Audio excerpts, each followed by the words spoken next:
the jury. The prosecution is not going to get that man today. No. Because I'm going to get him.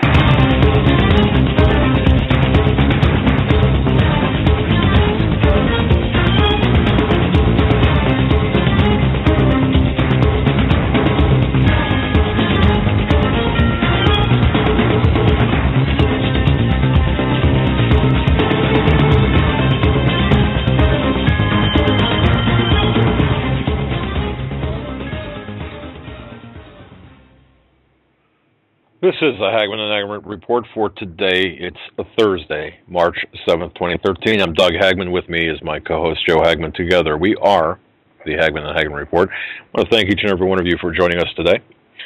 We are heard in the United States and Canada, across the world. We are broadcasting. Our home base, by the way, is HomelandSecurityUS.com. That's HomelandSecurityUS.com. We also have a live video feed, if you so desire, at Homeland Security US, the number one.tk. That's Homeland Security US, the number one.tk. Joe, welcome to the program tonight. Glad to be here. Sorry for the delay. I was muting myself as I was moving around getting settled. That should be that really should be muting ourselves. We do that too often. But yeah. But I guess it's better to not hear all the shuffling and moving than. Yeah, that's true. But anyway, great to be here. Got a lot of news to get into. There, well, what you'd call news, I guess. I don't even understand why there's a debate about this issue, why this issue is even in question. But the drone issue, Holder, between Rand Paul, the filibuster, basically, Rand Paul stood on the House floor, the Senate floor yesterday, and for 12, 13 hours. 13 hours, that's right. Yeah, it had a candy bar, some peanuts, and some water, I guess. Yeah. I haven't seen any of the footage of that yet, but he blocked the hearings or the nomination of John Brennan as the director of the CIA. Now, I guess we'll go right to an audio clip. Oh, we got so much to say on this. Absolutely. Let's go to the... Well, which one do you want to go to? Because I was going to start with the audio of I think CNN, as they announced, Senate confirms Brennan as the CIA director. But I guess we can hold off on that. Yeah, let's hold off on that because I've got some other things to say about that. So let's go. A White House response to what is Rand Paul's question. We have a few politicians, neo-Nazi politicians like Mr. McCain and Lindsey Graham. No. Well, okay, let's get those out of the way first. Are bashing him. Okay, now, Rand Paul talked in front of the Senate for 16 hours, or 13 hours, 12 hours yesterday, to block the nomination of John Brennan over the use of drones because Eric Holder and the Obama administration have refused to answer letters sent to Senator Paul asking a simple question. Can U.S. citizens be killed on American soil with a drone like other countries without due process? Now, they never got there's no response, okay? Now, I guess maybe to set this up, let's play the Ted Cruz and Holder. Yes, please. Audio first. Now, this is almost 4.5 minute audio. This is Ted Cruz asking Eric Holder a simple question, and this is well worth it. And it's almost a 5 minute audio, and he's asking one question. We'll open with this, and we have a lot more audio clips to get into, and a lot to talk about on this issue. But here is Eric Holder saying killing Americans with drones on U.S. soil is unconstitutional, but there are exceptions.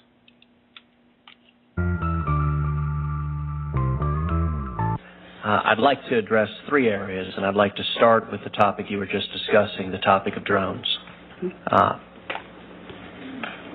In your response to Senator Paul yesterday, you suggested there may well be circumstances in which it is permissible to use drones to target a U.S. citizen on U.S. soil.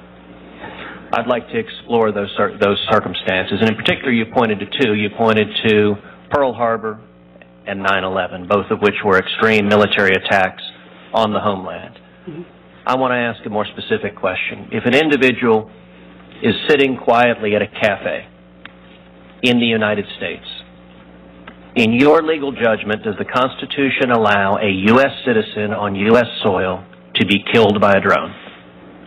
For sitting in a cafe and having a cup of coffee? If that individual is not posing an imminent and immediate threat of death or bodily harm, does the Constitution allow a drone to kill that individual? On the basis of what you said, I don't think you can arrest that person. The person is suspected to be a terrorist. You have abundant evidence he's a terrorist. He's involved in terrorist plots. But at the moment, he's not pointing a bazooka at the Pentagon. He is sitting in a cafe. Overseas, the United States government uses drones to take out individuals when they're walking down a pathway when they're sitting at a cafe. If a U.S. citizen on U.S. soil is not posing an immediate threat to life or bodily harm, does the Constitution allow a drone to kill that citizen? I would not think that that would be an appropriate use of any kind of lethal force. We would deal with that in the way that we typically deal with a situation like that. With respect, General Holder, my question wasn't about appropriateness or prosecutorial discretion. It was a simple legal question. Does the Constitution allow a U.S. citizen on U.S. soil who doesn't pose an imminent threat to be killed by the U.S. government? I do not believe that. Again, you have to look at all of the facts, but on the facts that you have given me, and this is a hypothetical, I would not think that in that situation the use of a drone or lethal force would be appropriate, because the possibility... General Holder, I have to tell you, I find it remarkable that in that hypothetical, which is deliberately very simple, you are unable to give a simple one-word, one-syllable answer, no. I think it is unequivocal that if the U.S. government were to use a drone to take the life of a U.S. citizen on U.S. soil and that individual did not pose an imminent threat, that would be a deprivation of life without due process. I've not been clear. I said that the use of lethal force, and I'm saying drones, guns, or whatever else would not be appropriate in that circumstance. You keep saying appropriate. My question isn't about propriety. My question is about whether something is constitutional or not. As Attorney General, you are the chief legal officer of the United States. Do you have a legal judgment on whether it would be constitutional to kill a U.S. citizen on U.S. soil in those circumstances? A person who is not engaged, as you described. Again, this is the problem with hypotheticals. But the way in which you have described, if this person sitting at the cafe, not doing anything imminently, the use of lethal force would not be appropriate, would not be something... I find it remarkable that you still will not give an opinion on the constitutionality. Let me move on to the next topic, because we've gone round and round. Let me be clear. Translate my appropriate to no. I thought I was saying no, all right? No. Well, then I am glad. After much gymnastics, I am very glad to hear that it is the opinion of the Department of Justice that it would be unconstitutional to kill a U.S. citizen on U.S. soil if that individual did not pose an imminent threat. That statement has not been easily forthcoming. I wish you had given that statement in response to Senator Paul's letter asking you it. And I will point out that this week I will be introducing legislation in the Senate to make clear that the U.S. government cannot kill a U.S. citizen on U.S. soil absent an imminent threat. And I hope, based on that representation, that the Department will support that legislation. Well, that's totally consistent with the letter that I sent to Senator Paul. I talked about 9/11 and Pearl Harbor. Those are the instances where I said it might possibly be considered, but that other than that, we would use our normal law enforcement authorities in order to resolve situations along those lines, and then use the normal things that you do when you try to decide if cops can shoot somebody. And there you have it, as at the end there you heard him say, as he sent in a letter. Well, the only letter we've seen is a letter I just posted in the chat room, which is nothing about 9/11 or Pearl Harbor. Actually, there was one before that. Okay. Was there really? Yes, there was. Was it released? Because I missed that. Yes, it was released. Okay. It was released, and I think it was on Tuesday or Monday. But here's my situation with this. Okay, having spent almost 30 years in a courtroom. here's my situation with this. Holder was parsing words. I mean, I've seen this. I've been in that position. Letting both sides know, pretty much, or trying to appease the one side, being those asking the questions, with an answer kind of leaning towards the way they want, what they want to hear, but at the same time, no, he was talking. Yeah, he was. Look, he was playing Cruz, and I've done this because you have an attorney that asks you a question so that you could wiggle out of. You're going to take every wiggle room there is. Was it a spiteful legal maneuver, or it was semantics? Was it because of the was he doing it because of animosity towards the man and his question, or was he doing it because there's an actual legal issue here that needs to be addressed? That he didn't want to answer the question. See, and like again, me sitting in the witness stand, if I was Holder and I was asked that question the way Cruz, asked it, I would find every legal or every word to get out of answering that question. So he did exactly what I've done so many times in my career. I've heard you a few times. I know what you're talking about. Okay. Trying to avoid an answer or answering specifically. Right. Yeah. But see, the way you set it up, the initial, and people really have to understand how this is playing out because it is so important. We're not getting the full story on this. No, and you would think in this instance like this, where the question of does the government have the right to murder you with an unmanned aerial, basically fighter jet, can they kill you on U.S. soil like they kill other people in other nations without any due process? I mean, you're talking about... Wait a second. Let's not go straight too far from this question because I think it's important for people to really understand what happened here.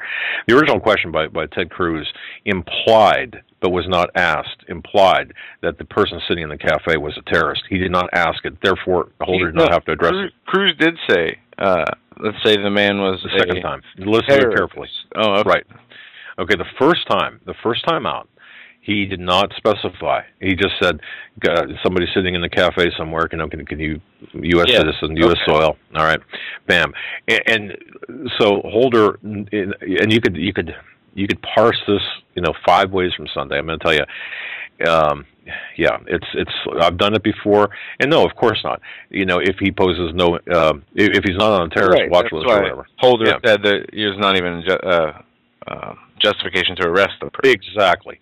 Now, if you weigh out his final answer, the very final answer, though, and you put it up to even the letter, okay, these people aren't stupid. I mean, these people...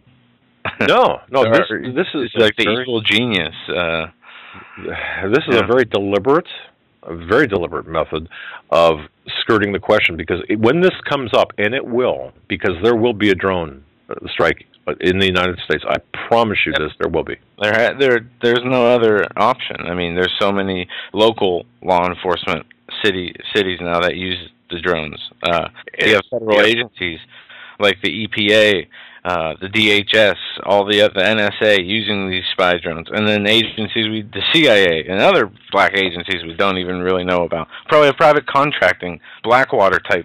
I forget their new name of the company. Agencies running drones in this country. And you're going to hear some more audio. And some of these, one of the clips, they say the drones are not armed.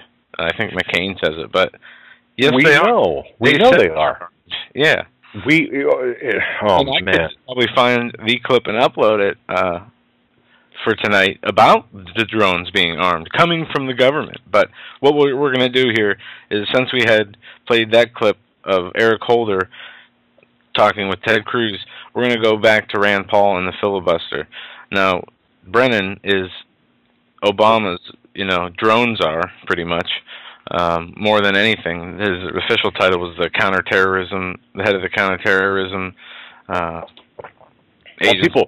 People don't realize what just happened with Brennan. But why is this even a debate? I mean, people are really debating this, and then you are seeing Rand Paul being marginalized by these neocons, we'll call them that, for asking the question, and you have people like Lindsey Graham, and I'll upload this clip of Lindsey Graham. I don't have it uploaded now. All right. Saying you should be, if you are considered an enemy combatant, which includes many things. John McCain even talk about the belligerent, the Enemy Belligerent Act. I'm going to tell you something, Joe. And I'm speaking from a reformed, once proud, once very proud neocon. Okay, that's my position. Believe me, I don't think I mean, I wanted to nuke everybody after 9/11. That was my thought process. So anyone who wants to take me to task for what I'm about to say, go for it. Give me a call. But let me just say this. Come a long way. Let me just say this. The reason we're in this position right now goes back to Bush. It goes back to Clinton. Bush, it goes back to Bush the father. It goes back, that whole mindset. And Bush the father was big time in that too, but his presidency didn't serve as big a role as the Bush 2's did. But the influence obviously was still there. But now I'm not just blaming Bush. I'm blaming him for a certain path that we went down. I'm blaming Clinton for a parallel path. I'm blaming George Herbert Walker Bush for a parallel path. And they're not only those presidents, but their appointees in the judiciary and their attorneys general as well. For this, the reason we're here right now, they set this up, whether intentional or just by being stupid. And I don't think they're stupid by any means. They wouldn't be leading the country. Or get elected, or be in the position they're in. So I blame those people. But right now, we have to look at this. They're all in this. See, it's not a Republican-Democrat thing. No. And listen, the Enemy Belligerent Interrogation and Detention and Prosecution Act of 2010. This was introduced. This is S-3081. It was introduced by John McCain. Right. And the House counterpart was H.R. 4892. Got a copy right here. Okay. And the bill summary says, arrest any person... or requires that any person who is arrested on suspicion of terrorism against the United States or its coalition partners be placed in military custody for the purposes of initial interrogation and determination of status as an unprivileged enemy belligerent. Such a determination is to be made within 48 hours. The bill proceeds to define unprivileged enemy belligerent as an individual who has engaged in hostilities against the United States or its coalition partners. Now, guys, look up the word hostilities. Look at the definitions. There's like 3 different definitions. And one is behavioral, or a mindset towards having a certain, hostile mindset towards. Oh, yeah. So it's very vague here. Number 2, the purpose and materially supported hostilities against the U.S. or its coalition partners, or has purposely and materially supported hostilities against the U.S. or its partners, or was a part of Al-Qaeda at the time of capture. The bill authorizes the president to establish a high-value detainee interrogation group. And it goes on to say, consisting of personnel from the NSA to conduct intelligence interrogation, and the status of their what they're going to be, where they're going to end up, if they're going to end up being in an internment camp, et cetera, et cetera. But, okay, this is John McCain on Rand Paul, as Rand Paul used an excuse, or of Ted Cruz talking about the cafe, if somebody sitting in a cafe. This is what McCain said. Right. But to say that somehow that even though we would try to take that person, to say that we would hit them in a cafe with a Hellfire missile, first of all, there are no drones with Hellfire missiles anywhere near. They're over in places like Yemen and Afghanistan and other places in the world. So we've done I think, a disservice to a lot of Americans by making them believe that somehow they're in danger from their government. They're not. Yeah. Oh, I feel better now. Yeah. I feel better. They're in danger from their government. They're not. And they say, trust the government. And I'm going to play this clip. This is a little old, but while we're doing these sound bites, these are really good. This is an older audio clip, but listen to this. And when they say trust us, just think of this, because this is pretty good and it's quick. I thank the gentleman. I rise in opposition of this bill, but I would like to clarify something. We're not trying to scare kids. This president's foreign policy is what's scaring the kids of this country. And that people have said today, why are people believing this? Why are people believing this big internet hoax? Well, it's the same people that told us Saddam Hussein had something to do with 9/11. Same people that told us Saddam Hussein had weapons of mass destruction. Same people that told us we were going to be able to use the oil for reconstruction money. Same people that told us that we'd be greeted as liberators, not occupiers. Same people, same president that told us the Taliban is gone. Same president that told us that Poland is our ally 2 days before they pull out. Same president that tells us Iraq is going just great. Same president that tells us the economy is going just great. Same people that told us the tax cut was going to create millions of jobs. Same people that told us that the Medicare program only cost $400 billion when it really cost $540 billion. So please forgive us for not believing what you're saying. Please forgive the students of this country for not believing what you're saying. Not one thing about this war that has been told to the American people or that has been told to these college students has been true. Not one thing. Bremer says we need more troops. The Pentagon says we need more troops. And this president can't get them from the international community. There's only one option left. Let's be honest with the American people. I yield back the balance of my time. Now, that clip was specifically about something to do with the Afghanistan war about Bush, but it applied. Who was that? Who was that? That was it was a senator or a member of the House. But that applies because everything he said, except for just a few specific references, applies to what we're seeing in this administration. And with this, and there's no accountability when it comes to the wars. They're lying about everything. We saw the lying about the protests is why the CIA/consulate/embassy in Benghazi got hit. Lying about Fast and Furious. Lying about... Whoa, stop. It was the CIA headquarters. I know. I'm just saying / to cover all the other names it's been called. But anyway, these people have lied to us, and that clip was just to prove a point. They have lied to us every step of the way about everything as an excuse, and they're all lies used as excuses to justify actions. You could actually use that clip for both Bush and Obama. Yep, I was going to just say that. It is so just like the continuity of agenda we see between the two, the scrutiny would be the same if that's the case. So when you could go back to probably Chris Matthews clips of Bush warmongering rants of his from 2004 to 2007, and probably play them today and interchange Bush for Obama and interchange Iraq and Afghanistan for any of the countries being droned in the Middle East or overthrown in the Middle East, and it would probably fit perfectly. Exactly. And I just want to say this too. If you go back to less than 3 days, about 3 days after 9/11, remember Tom Daschle. Tom Daschle, the Bush administration, what George Bush did was try to ram through a last-minute change in the congressional description authorizing the use of force.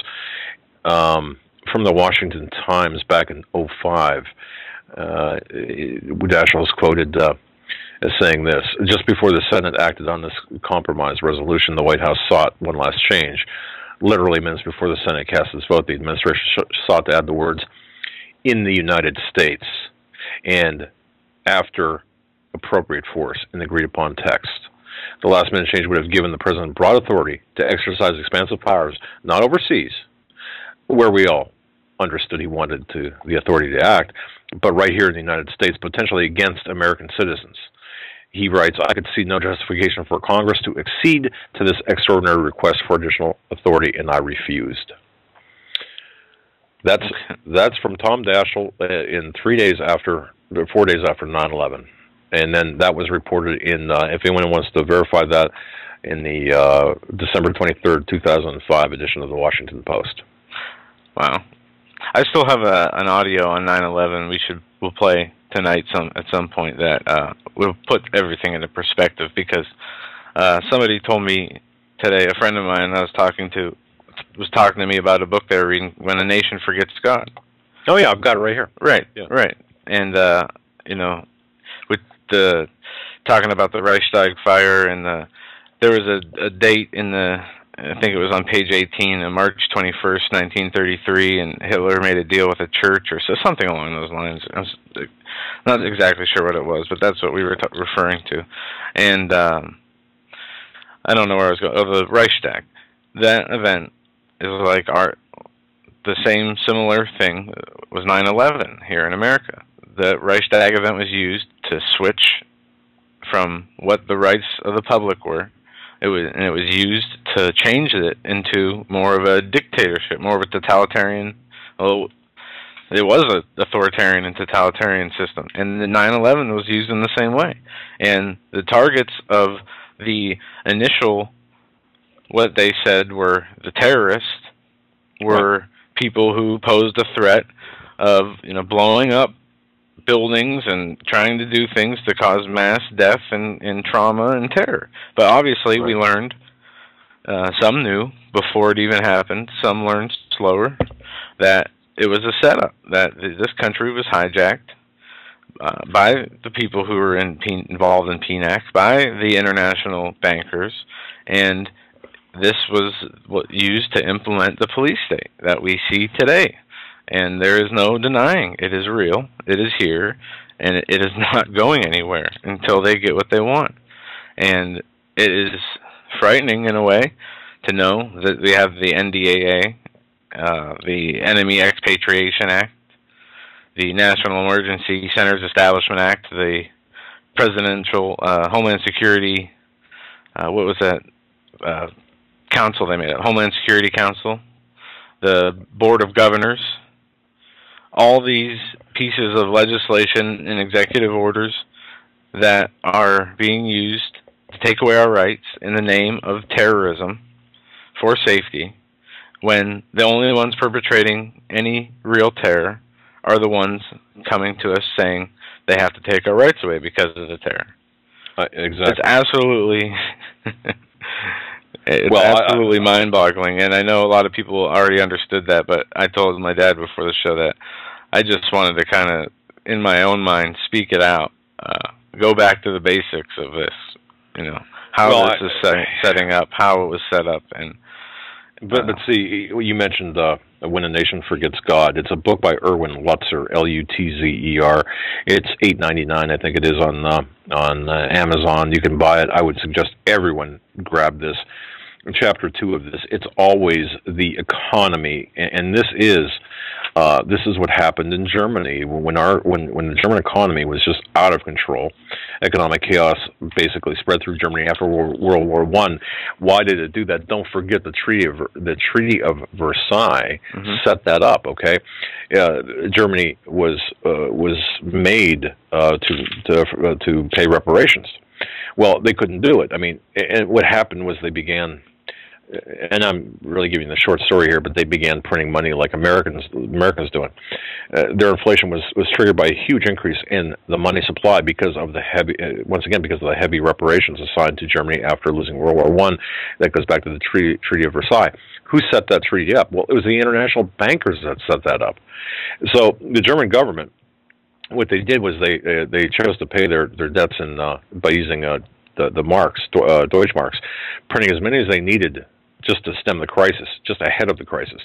And what happened when that just didn't work, the government just kept on doing it like we're doing it now, and this hyperinflation just angered the German citizens. Well, once again, and this whole account is, I believe, it is in When a Nation Forgets God, but this is what people have to learn, because I believe that this is going to happen here. Post-war Germany, People who had fixed incomes were wiped out financially. I think it's going to be worse here. They had some. I mean, back then people were civil, even though things like this, a crash was going on. People were generally civil. They wanted to help their neighbors, or did the best they could to do so. The most of the people. Today, we have animals running the streets everywhere, from the richest areas to the poorest areas. If things go bad, people are reduced to their lowest common denominator when in a crisis. When you're hungry, you've got no food, no clothes, no water. I mean, look, in Germany, people didn't set up concentration camps in Germany because of the lack of food or money. They went through their depression before that. They got their Third Reich established. But when that depression happened, I'm sure there were a lot of wait a minute, think about it. In crime, but it set up Hitler. Right, but there wasn't a bunch of civil unrest, people running around killing each other for, the population fighting its own people for scraps of food that might be saved or stored up. You know what I mean? I think it would look a lot different here. Well, I guess here is my point.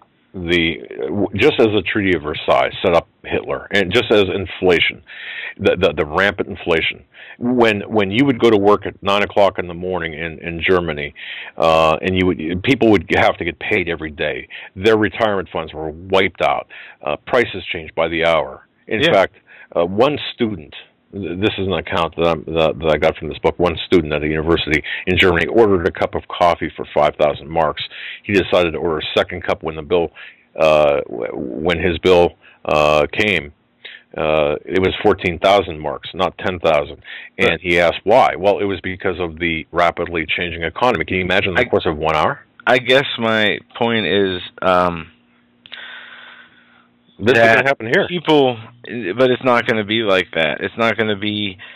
People here are more violent. We have a more out of touch society. People will panic. They have been, of course, zombified. And I'm missing the main point I wanted to make because it slipped my mind. But okay, well, just hold on a second because this is my point.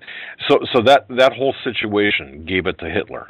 That whole situation turned the country over to Hitler because Hitler promised economic stability. Hitler promised that they would take care of everyone and restore their retirement accounts.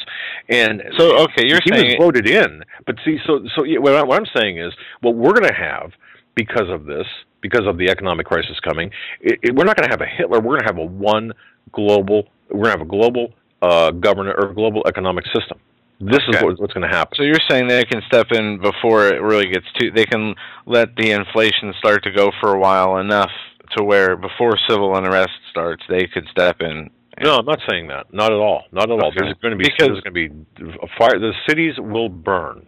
People will die. Yeah, and that's the other aspect. That wasn't the case in Germany. It wasn't the case in 1929 in the Great Depression era.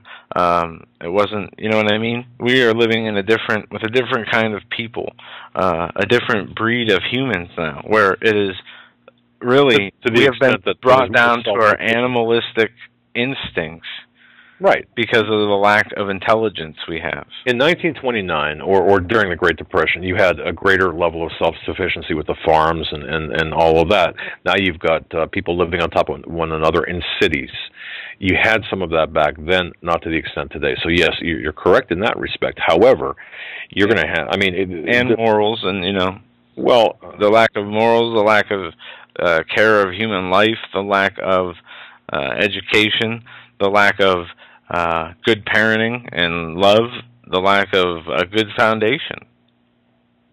And that's the majority of people and that are, around or able to probably do the most damage. I'm talking about if there's a civil unrest and you got your old people, like we'll say 70 and above, your senior citizens, and you got your middle-aged people, and then you got your young people, and then you got your teenagers or younger people, and then you got your teenagers, and look at each generation is worse, and look at how morally bankrupt my generation is. I'm going to be 30 this month, so that's right. Then I agree.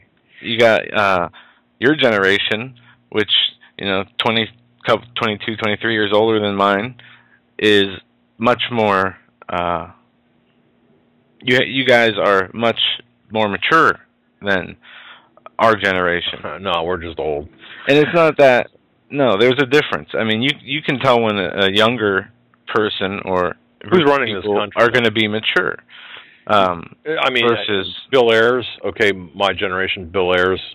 Well, not quite, maybe. I don't know, but I don't know. We got way off topic here. Well, no, but I think this is exactly what the topic is, because look, the Reichstag building in Berlin on February 27th, 1933, Hitler's people at gunpoint sent a Dutchman named Marinus van der Lubbe to go through the building through a passage used for the heating system, set the building on fire. He was there at gunpoint, and it was gone. Of course, Hitler blamed, and now parallel this with 9/11. Hitler blamed the arson on a communist conspiracy. But what was the guy dressed in? What was his capacity? Well, he was. What do you mean capacity? He was a mentally unstable or mentally challenged man found naked in an alleyway right near the building, the burnt down building. Okay, all right. He was what they would call retarded. Basically, is how I understand it. But okay. But the point is this: the Reichstag building went up in flames. So Hitler blamed it on a communist conspiracy. Paul von Hindenburg at the time, he was the German president, of course. Hitler made him sign a decree for the protection of the people and the state. What happened? They began to curtail civil liberties, individual liberties, that allowed. Now, does this sound familiar? The Nazis to search homes without a warrant, to confiscate property, and outlaw the meetings of groups that might oppose them. Isn't this interesting?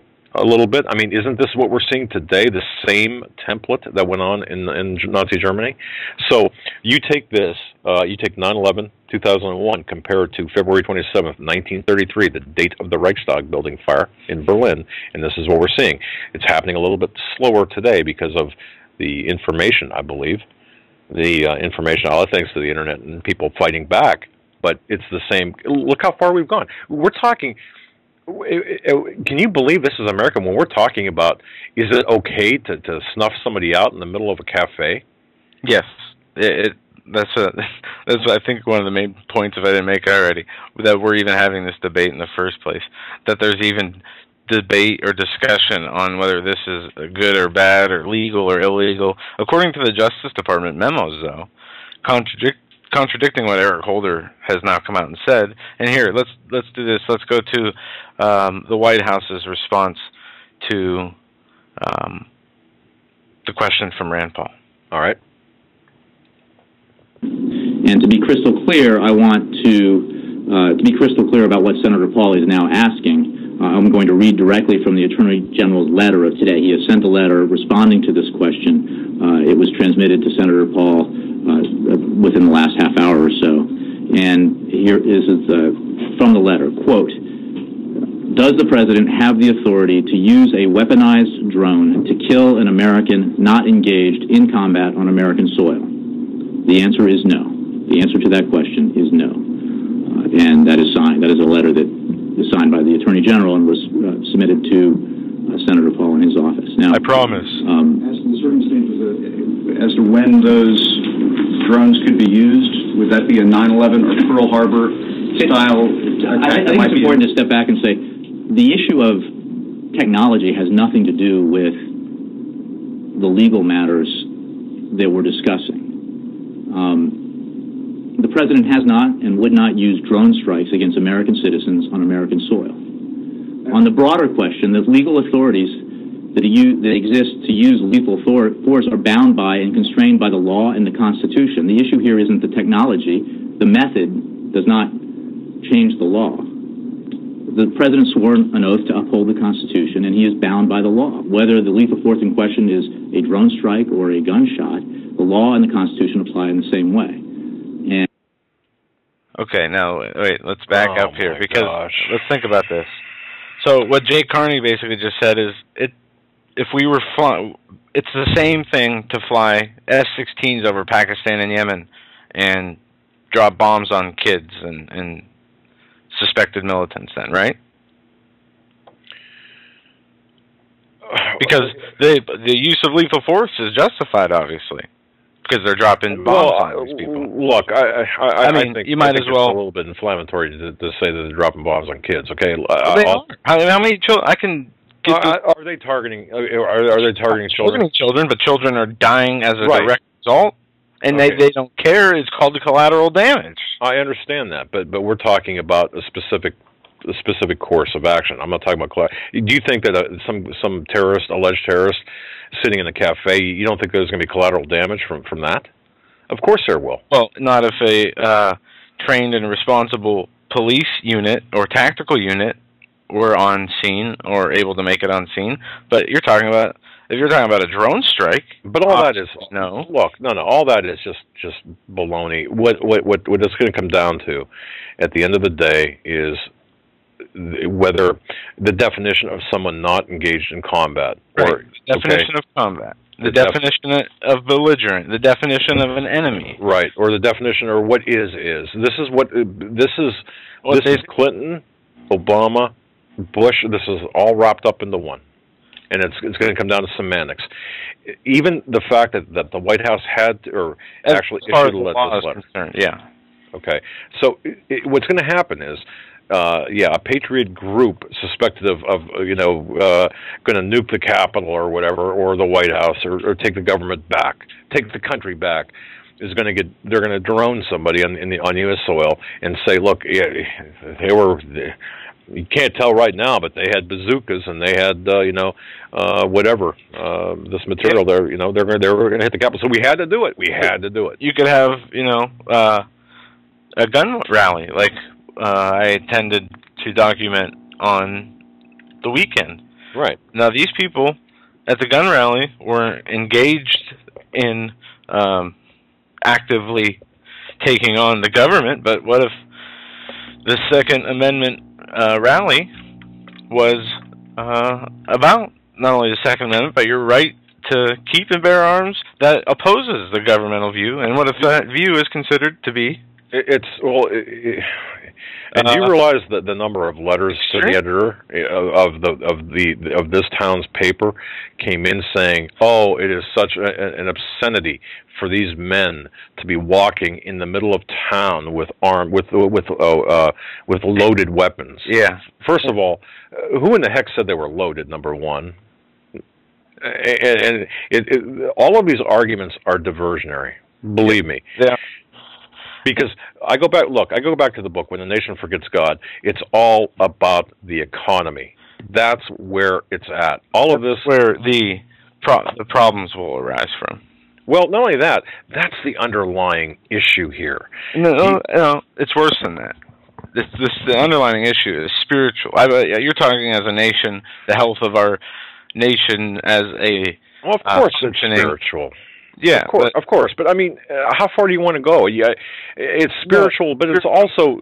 I mean, if we're talking semantics and we're talking law, you want to take it spiritual. Absolutely, it's spiritual. Right. In two ways. One, because the people, not only the government has turned away from God, but the people have accepted that, and what happens when nations and people do that?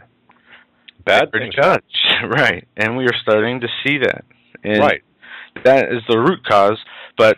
And everything else stems from that. But as far as on, keeping a healthy government, keeping the people of the nation able to work, having jobs available. I remember being in high school watching the evening news around dinner time with my mom sometimes. I remember the unemployment rate was like 4.3%.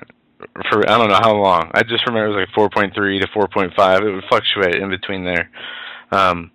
And I couldn't tell you when that was, and I couldn't tell you when it changed. I really don't remember when it started going up, but I know it hasn't gone down. Of course not. And let me add one thing back to the original discussion. Senator Rand Paul right now, well, as of 7:15 p.m. Eastern Time on March 7th today, is saying he never received any letter. I didn't think so. Okay, well, no, I mean the letter that we're talking about. Okay, the second one or the first one? The two-sentence letter.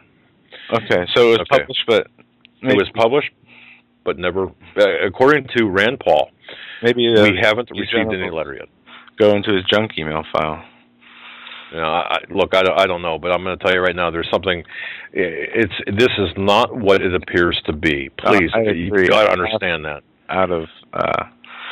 It's so amazing to me to see the people in the world that are not aware of what's going on. And I'm going to just run through real quick some other headlines we're going to get into today.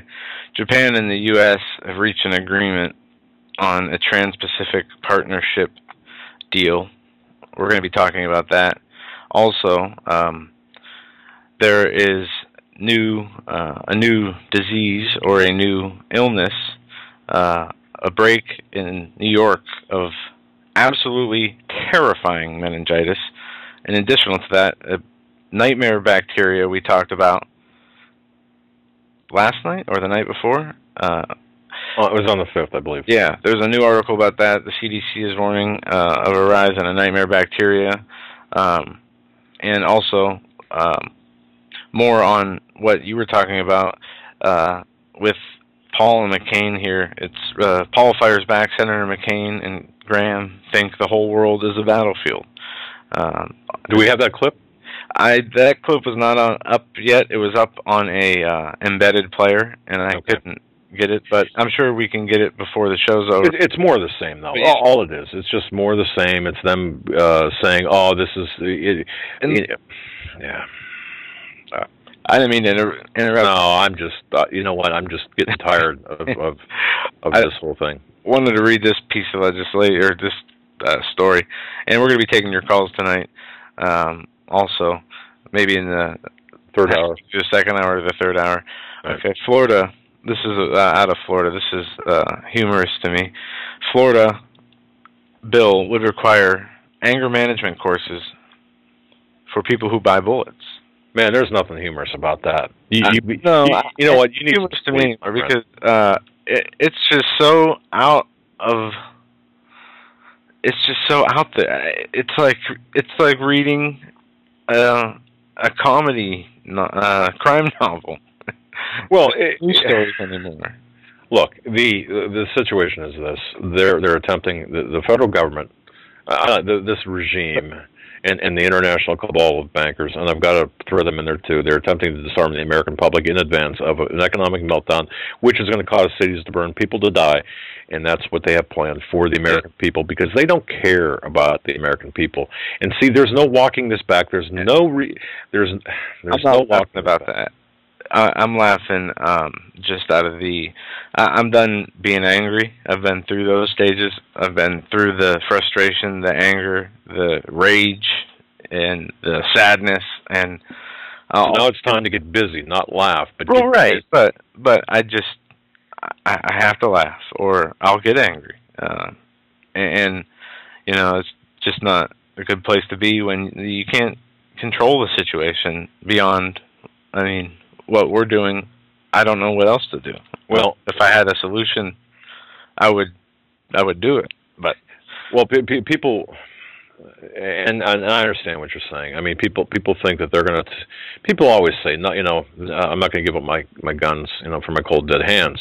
Well, what happens when you get a SWAT team at your door and drone flying overhead, and you know you've got such a mass military force, 2,717 mine-resistant vehicles deployed all across the United States. The hardening, the bullets, the guns in the hands of this federalized Army paramilitary unit. Are you really going to say, you know, for my cold dead hands? Because that will happen. Undoubtedly, it will happen. I see, but people think that it's not. People talk tough, but at that moment in time. So what we have to do, and pardon me for saying this, instead of laughing about this, what we have to do is be proactive a little bit to make sure we are not caught in that position. We're not caught in a position where we have to give up our guns. We're not caught in a position where we have to surrender our supplies. Right. And But proactive, and I don't think we have to become proactive politically anymore. I don't think there's any use in it. It might be even a quicker way to get yourself killed, because who's gonna? If we even make it to 2016, is this president in 2016 gonna change anything? I mean, really, is anybody gonna believe? Is there gonna really be people that think when another man comes on the scene promising new things? No. We're not going to have. This is the end of the line. It has to be, because how much further can it go? Because if it does go further, there will come a point where enough people wake up that are angry, that don't care. All right, let me start a revolution. Let me tell you a little secret. I guess it's not really a secret, but here's what I think, and this is based on people giving me information, people that are rational. Rational? Yeah, that's my new word now. Rational, sensible people who are, in fact, attached to or have some in with the intelligence community today. All right? And when I have people like this telling me that you've got this Satanistic cabal of people, and yes, it sounds so outlandish, wrap me up in the white coat and take me away because I'm some conspiracy nut.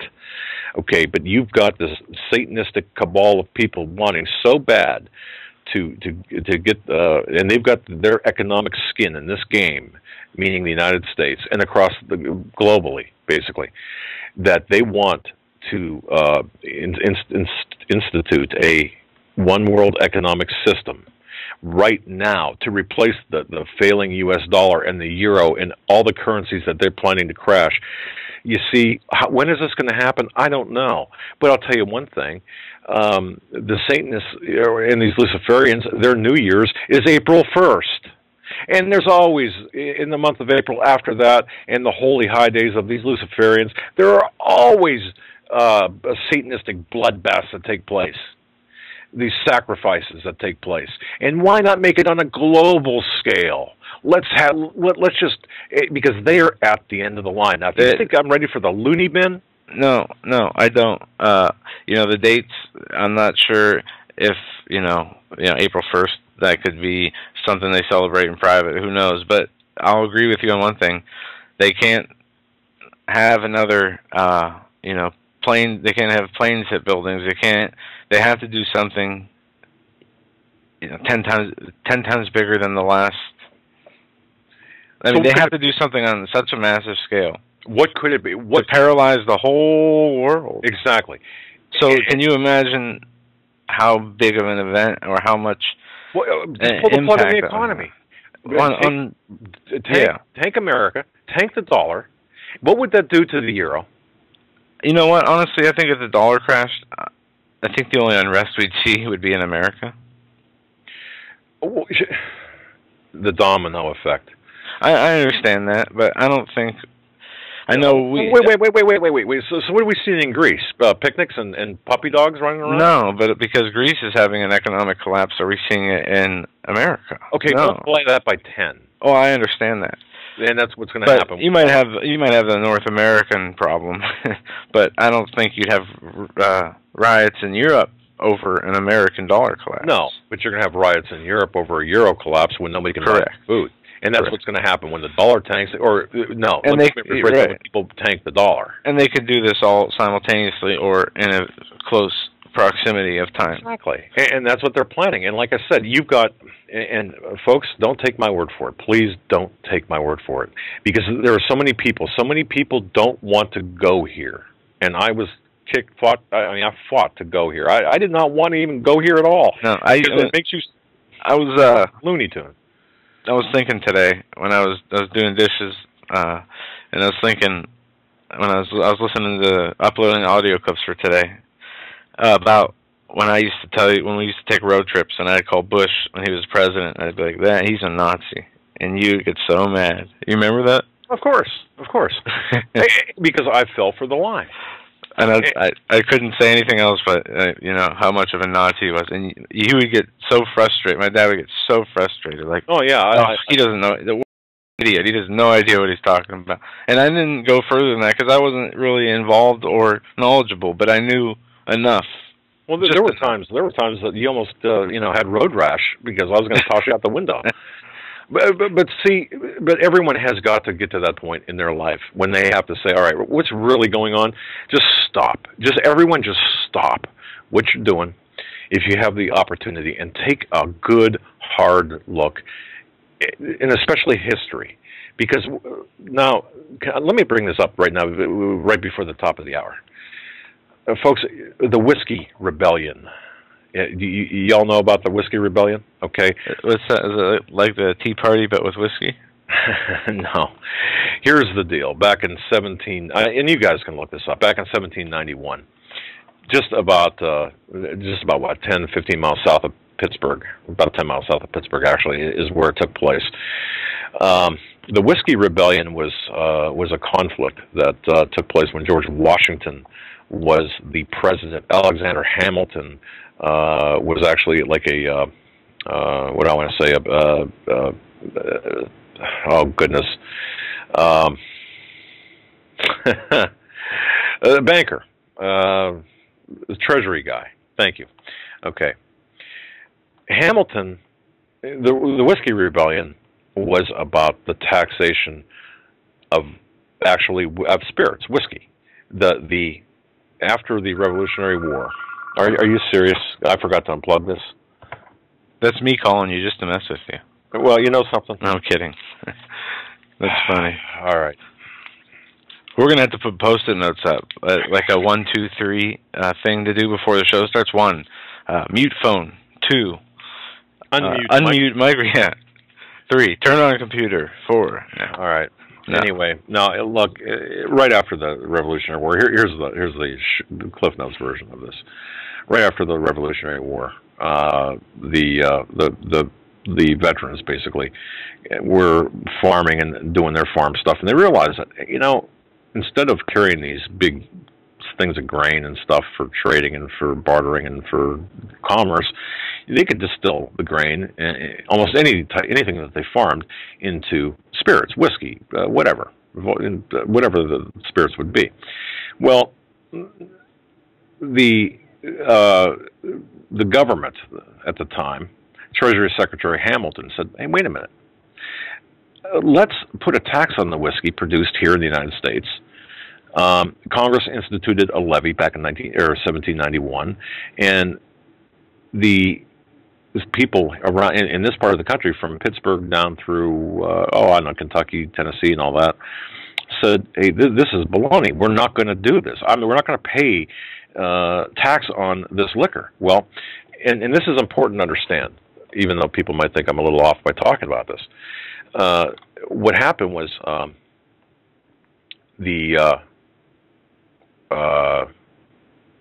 sent tax collectors out, and the tax collectors were actually tarred and feathered. It was not pretty. It was really, these guys in this, us people over here in this part of the country, are the bitter clingers. We get rowdy sometimes. So we actually, our forefathers tarred and feathered these tax collectors. Well, Washington, Alexander Hamilton, as a central banker at the time, the chief of Treasury. Have we heard this before, by the way? Is this ringing any bells, folks? Alexander Hamilton said, "You know what? We're not going to put up with that." Convinced George Washington to gather the largest force ever since in fact, bigger than the Revolutionary War, of 13,000 men. 13,000 men, and brought them over here in this part of the country against this small group. We're talking about a very small group of people south of Pittsburgh, like a Tea Party meeting, if you will. 13,000 people, 13,000 troops, and effectively changed the course of history, and said, "Yeah, you're gonna pay this tax." Well, it was a kind of a big nothing. They arrested. Well, I shouldn't say it wasn't a big nothing. They actually, there were some people killed and what have you. But the point I was trying to make is this: Washington got convinced via Hamilton, the banker, convinced the Congress to what am I to say? To stop or to allow this, but to Posse Comitatus. What am I trying? I don't know. This is for the Constitution, that is, and to allow government forces to attack their own people. So you had an army, the United States Army, attacking its own people in Pittsburgh or south of Pittsburgh because of some whiskey, tax on whiskey. That's what I'm trying to say. So what are we seeing here today? We're seeing the same thing. It kind of, sort of. But see, it was allowed. But what started it? It was the banker in Alexander Hamilton who tried and succeeded twice in the First National Bank of the United States and the Second National Bank of the United States. Who had the duel? Who? Aaron Burr and help me out. Was it Alexander Hamilton or Aaron Burr and I don't know. That's you're gonna have to go to chat for that. Wouldn't it be nice if they still had those and people in Washington? Well, I wanted to engage in that behavior. It could be duel at noon, you and me. I can go over and slap you across the face with my gloves here if you want, but see, folks, there's nothing new under the sun. I guess that's what I'm trying to. If you do the research on the Whiskey Rebellion from 1791, you're going to see what Washington did, what Hamilton did. You're going to see that there was a massive military force against one group of people. That was an example, and guess what's going to happen today? There won't be muskets. It's going to be drones. The Hagmann and Hagmann Report. We'll be right back.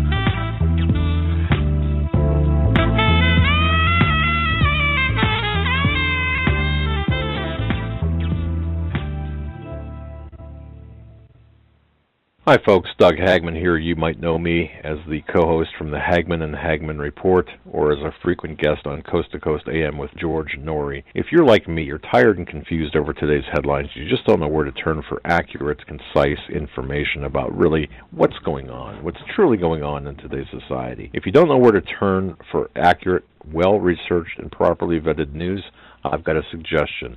In fact, it's a requirement. Bookmark Canada Free Press. That's CanadaFreePress.com on the internet.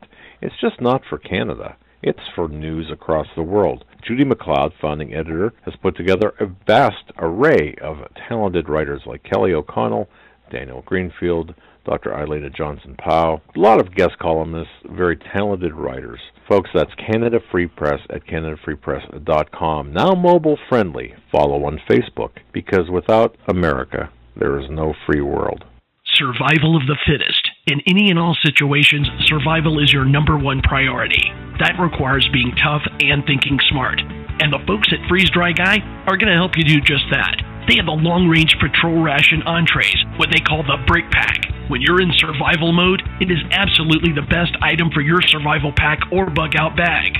You can go farther, faster, and carry more food with the LRP cold weather ration entrees. Not only do these long-lasting, durable entrees help sustain you or your family through the harshest environment or situation, they are by far the most delicious of their kind. No contest. With a variety of tasty entrees, you can't beat the LRP Brick Packs.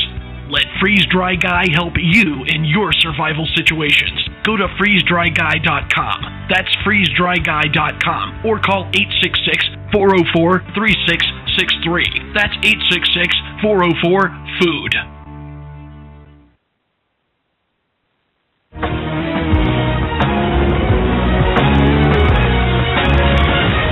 The U.S. Senate now has confirmed John Brennan to be the next CIA director. The final vote, 63 in favor, 34 opposed. Brennan is a former White House counterterrorism advisor, a former CIA deputy director, certainly a top architect of the Obama administration's drone program as well. He will replace the retired U.S. General David Petraeus, who resigned in November amid revelations of an extramarital affair. The Brennan vote follows an almost 13-hour filibuster by Senator Rand Paul. The Tea Party-backed Kentucky Republican blocked the vote while demanding an answer about those drone strikes, potential drone strikes on American citizens on U.S. soil.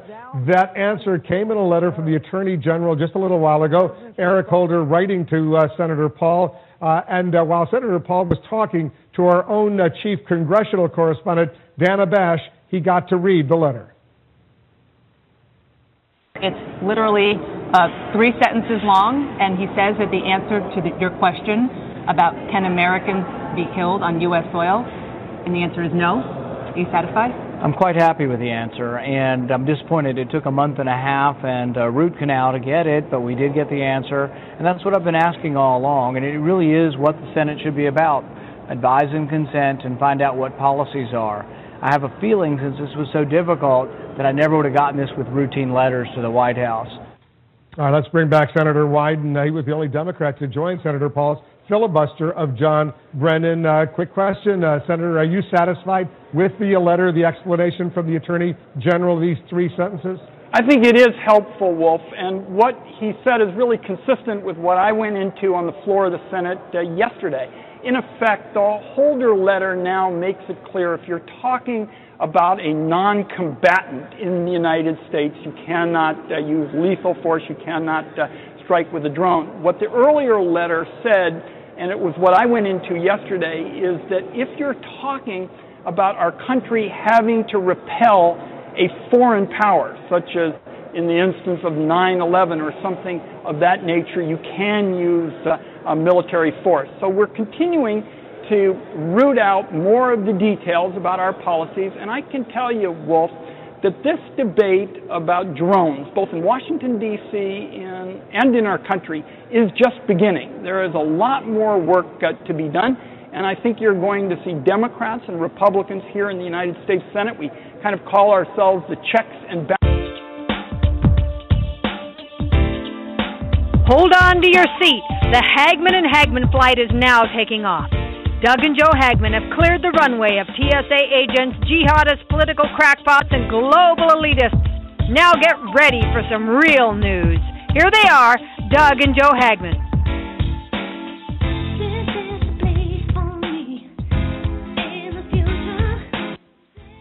And welcome back, ladies and gentlemen, to hour number 2 of the Hagmann and Hagmann Report this Thursday, March 7th, 2013.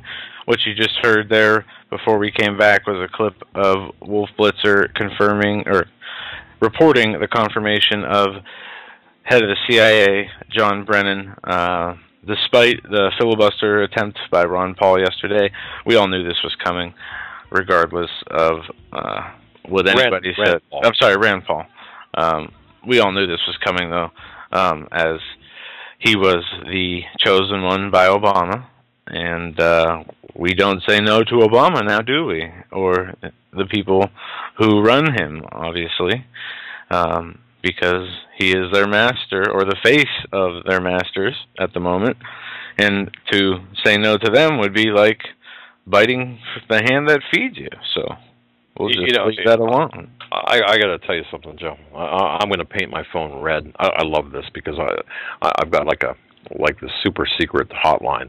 Okay, if you have the secret if you have a separate line, you can paint your phone red. But don't paint don't paint your phone red if it's just a regular. But if you have a secret phone line, you can probably paint it red and get away with it. Well, I got to tell you this. One of my somebody I respect highly, and a good friend, and somebody who plugged into all of this information, and plugged into the inner system of what's taking place and what's planned. And you have to understand, what's planned, it may not look like how it comes out. So in other words, I mean, just because they're planning to do something, it might not succeed in the exact manner in which they plan to do it. Like how you plan to remodel the floor, and then how it came out. You were with me, weren't you? No, I'm just kidding. That turned out nice. That did turn out nice. That was a couple of years ago, and I'm still. I know. I remember you talking about this on when you were on Alex Jones' program. One of the times where you said that these people have contingency plans about. Oh yeah. I mean, they have, plan A, B, C, and D, and then they have a whole list of alphabet letters for each plan, which are all contingency plans, And the other thing you have to that my source did say is, look, they've been doing this, they've been engaged in this process for generations. This is not something. These people think years and years and years and years ahead. But here's what the information I just got is this: the dollar. When the dollar collapses, or when the dollar is engineered to collapse at that moment in time when they want to take it down, the entire world, because the entire world basically is the dollar is a backbone currency for the entire world. So the entire world's economic system is going to collapse with it. Perhaps not concurrently, but in a domino effect. I don't know. It's all going to go into ash at roughly the same period of time. What they're going to do is bring, as I said earlier, is bring this solution of a global currency into play. But there's going to be put some thoughts in my mind. Wow, that's good. The economy. I mean, I was thinking of this from a biblical perspective. The beast, or one of the antichrist, or what gets the head wound that comes back? What if it's the economy? The world economy crashes and comes back in the form of the RFID. Are you all right? Are you being serious? Yeah. Yeah. You okay? Yeah. I don't know. There's nothing that's impossible as far as the situational. We can speculate all day about the different ways that can happen, but just look in the Bible. Are you talking about the identity of the Antichrist, or are you talking about? No, I'm not talking about the Antichrist. I'm talking about. I'm not. And this is what I was saying. I didn't know. I don't remember exactly what it says. What gets the head wound? Is it the Antichrist that gets the head wound? Yes. Are you sure that? Okay. Yes. Okay. Just grab the Bible. I didn't know if it was the Antichrist or a part of his system, or not. Okay. But that's kind of off topic. But I guess the point I was trying to make earlier is there's not going to be any running from this, the collapse. No one's going to be able to run to another country to get away from it. No one's going to. But the ultimate objective here is to force the people in the United States or in the UK or wherever you're listening to this broadcast. You will be made to use this new currency. And that, why? Well, because every purchase will be tracked, and every purchase made will be taxed. Tax is the operative word here.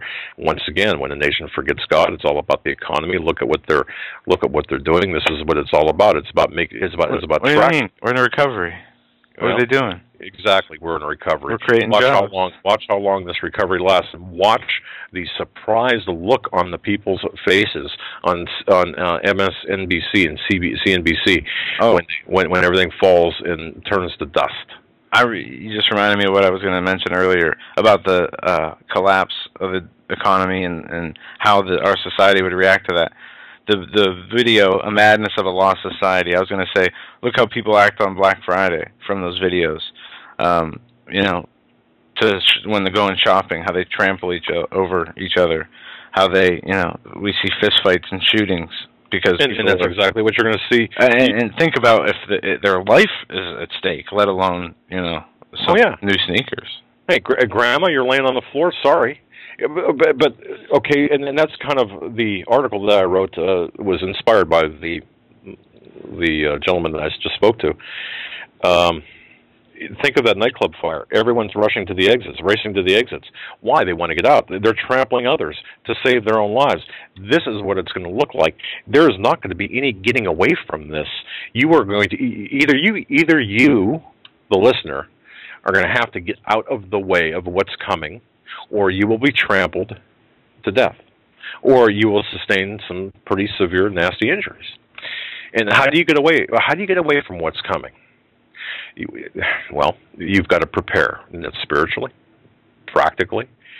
You've got to make sure that you have tangible things, food, ammunition, something to defend yourself with, precious metals, at least for the short term, because when the full system is in place, according to the source I have, a gentleman I respect a whole lot, once that system is in place, you're not going to be able to barter outside of that economic system. You're not going to be able to do business outside of that instituted economic system. And then I believe that would equate to the mark of the beast at that point.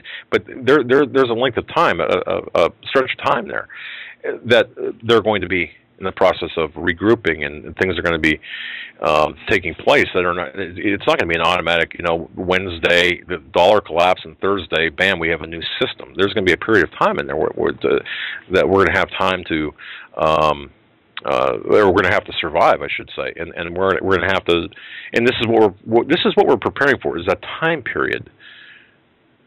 I don't know if that makes sense, but that time period where we're going to have to be forced, be forced to survive, not just trampling over one another to get out of the building, and certainly not doing a Black Friday on steroids at your local Walmart. Yeah. Okay, so I hope that's clear. Maybe I'm not clear, but I hope that's clear. And I mentioned the Whiskey Rebellion only to the extent, or only for the fact that, you think that U.S. troops weren't used on U.S. citizens on American soil before? Absolutely. 13,000 strong against just a bunch of ragtag whiskey makers in southern Pennsylvania, southwestern Pennsylvania. The good old days, what are they called? The bootleggers. Right. Yeah. So, I'm sure there's the good old days. I was going to say, the good old days, that was what, with Prohibition, that whole deal was 1930s. But anyway. Yeah. How well did that work, Prohibition? But that's another story for another day. But all right. I'm going to hit another audio clip here, and then we're going to go to, let me play this. I got two more clips on Rand Paul's filibuster that are good. Here is Lindsey Graham. Here is what Lindsey Graham said about the filibuster. And the theme of the night was protecting civil liberties. If you're sitting in a cafe and somebody thinks you emailed your cousin in the Middle East and they think you're conspiring with them, you get it. You should be charged. You should be, imprisoned if they can make the charges stick. But they shouldn't just drop a Hellfire missile on your cafe experience. A Milky Way bar gave Senator Paul a little energy boost during the dinner hour. He says he made many trips to the so-called candy desk on the Senate floor. He also got a special delivery of an apple and some tea from Senator Mark Kirk, who is still recovering from a stroke. Phil. Anything to keep rolling, and roll he did. Now, his target was the White House. Has the President or the White House responded to this filibuster yet, Peter? No, but Senator Paul says he would be very surprised if he didn't hear from the White House today. One interesting response we've heard already, though, is from another Republican, Senator Lindsey Graham, who thinks Senator Paul is on the wrong track. The drone program he has utilized overseas, I think, has made us safer. This idea that we're going to use a drone to attack an American citizen in a cafe in America is ridiculous, and I think the American people need to understand the threat we face. There you have it, Mr. Lindsey Graham. And what I'm going to do, let me look here for this and see if I have this clip here, because I will upload it right now and we will play it after it gets uploaded. Lindsey Graham talking about the NDAA bill, and I do have it. So I'll get that uploaded. He goes on. He's on the floor, the Senate floor, and he says, "Yes, if you're with Al Qaeda or believed to be with Al Qaeda or their associated forces, we will, if we get our hands on you, if we don't kill you first, we're going to. You have no rights as American, no matter if you're an American or not." Are we fighting a war, or are we prosecuting? What exactly are we doing here? I just see, this is something that, and we don't, get into politics. We try to stay away from politics as far as parties are concerned, because we know they're both corrupt.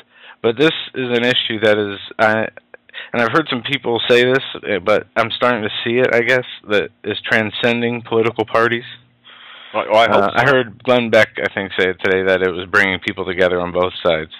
And he was talking about in the House of Representatives or wherever that was done last night, the filibuster. But I think it's opening eyes a bit further than that. But is it time enough? Do we have time? I think it's time beyond that.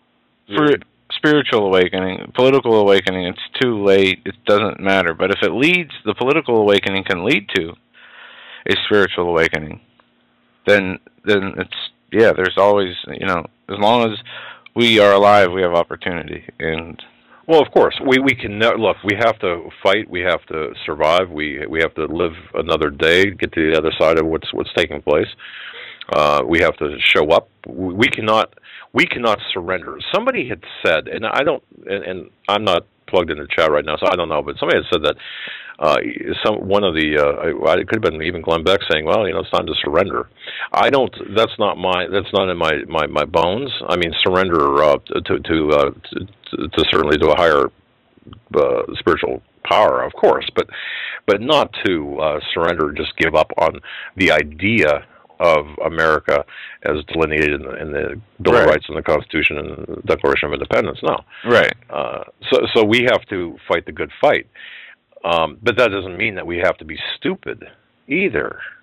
No, we can't be. We can't afford to be. Can we? Of course not. No.